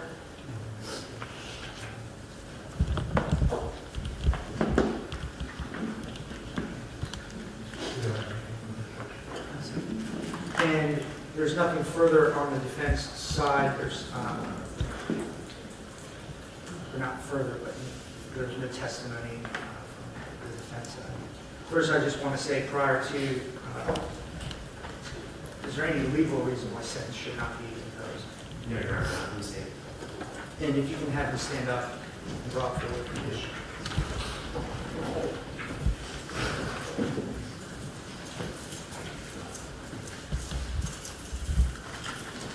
First, to the family members, the immediate family and friends, I wanted to thank you for the well-thought-out victim impact statements, especially for the immediate family. There is one person who's at fault. So, there was a negotiated disposition that previously was reached, and without any legal reason why sentence should not be imposed. Mr. Motley, you'll be sentenced as follows. You'll be adjudicated guilty to the count of DUI manslaughter that you have pled. You'll be sentenced to 12 years and 4 months in the Florida State Prison. That will be followed by 2 years of probation, and that mandates a 4-year minimum mandatory sentence as part of the disposition that was previously pled to. Madam Clerk, how many days does he have credit today? 323. You have credit for the 323 days that you've had and served. State, do you have an announcement on counts 1 and 3? State will announce an officer of authorities at counts 1 and 3. As part of the negotiated agreement, counts 1 and 3 have been dropped. As part of the special conditions on probation after you're released from the 12-year, 4-month Florida State prison sentence, you're going to have to complete DUI level school 2, complete a victim impact panel. You're not to have any alcohol or unprescribed controlled substances while you're on probation. This court costs $518 and $150 PD fee and application fee. I will also order and reserve restitution if there is any, and that will be made part of this. I'll wait for an order to come. Did I miss anything from either side?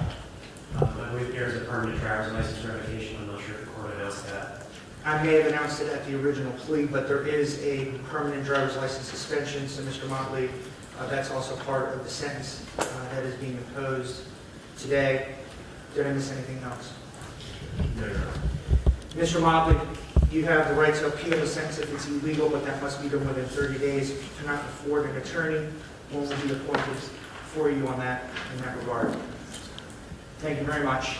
And thank you again very much to the family and to everybody that's here. We are now adjourned. Thank you.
This is from my phone.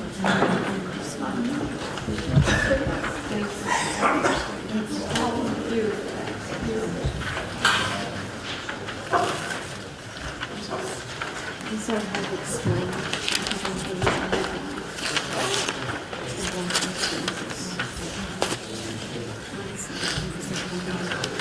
It's just that the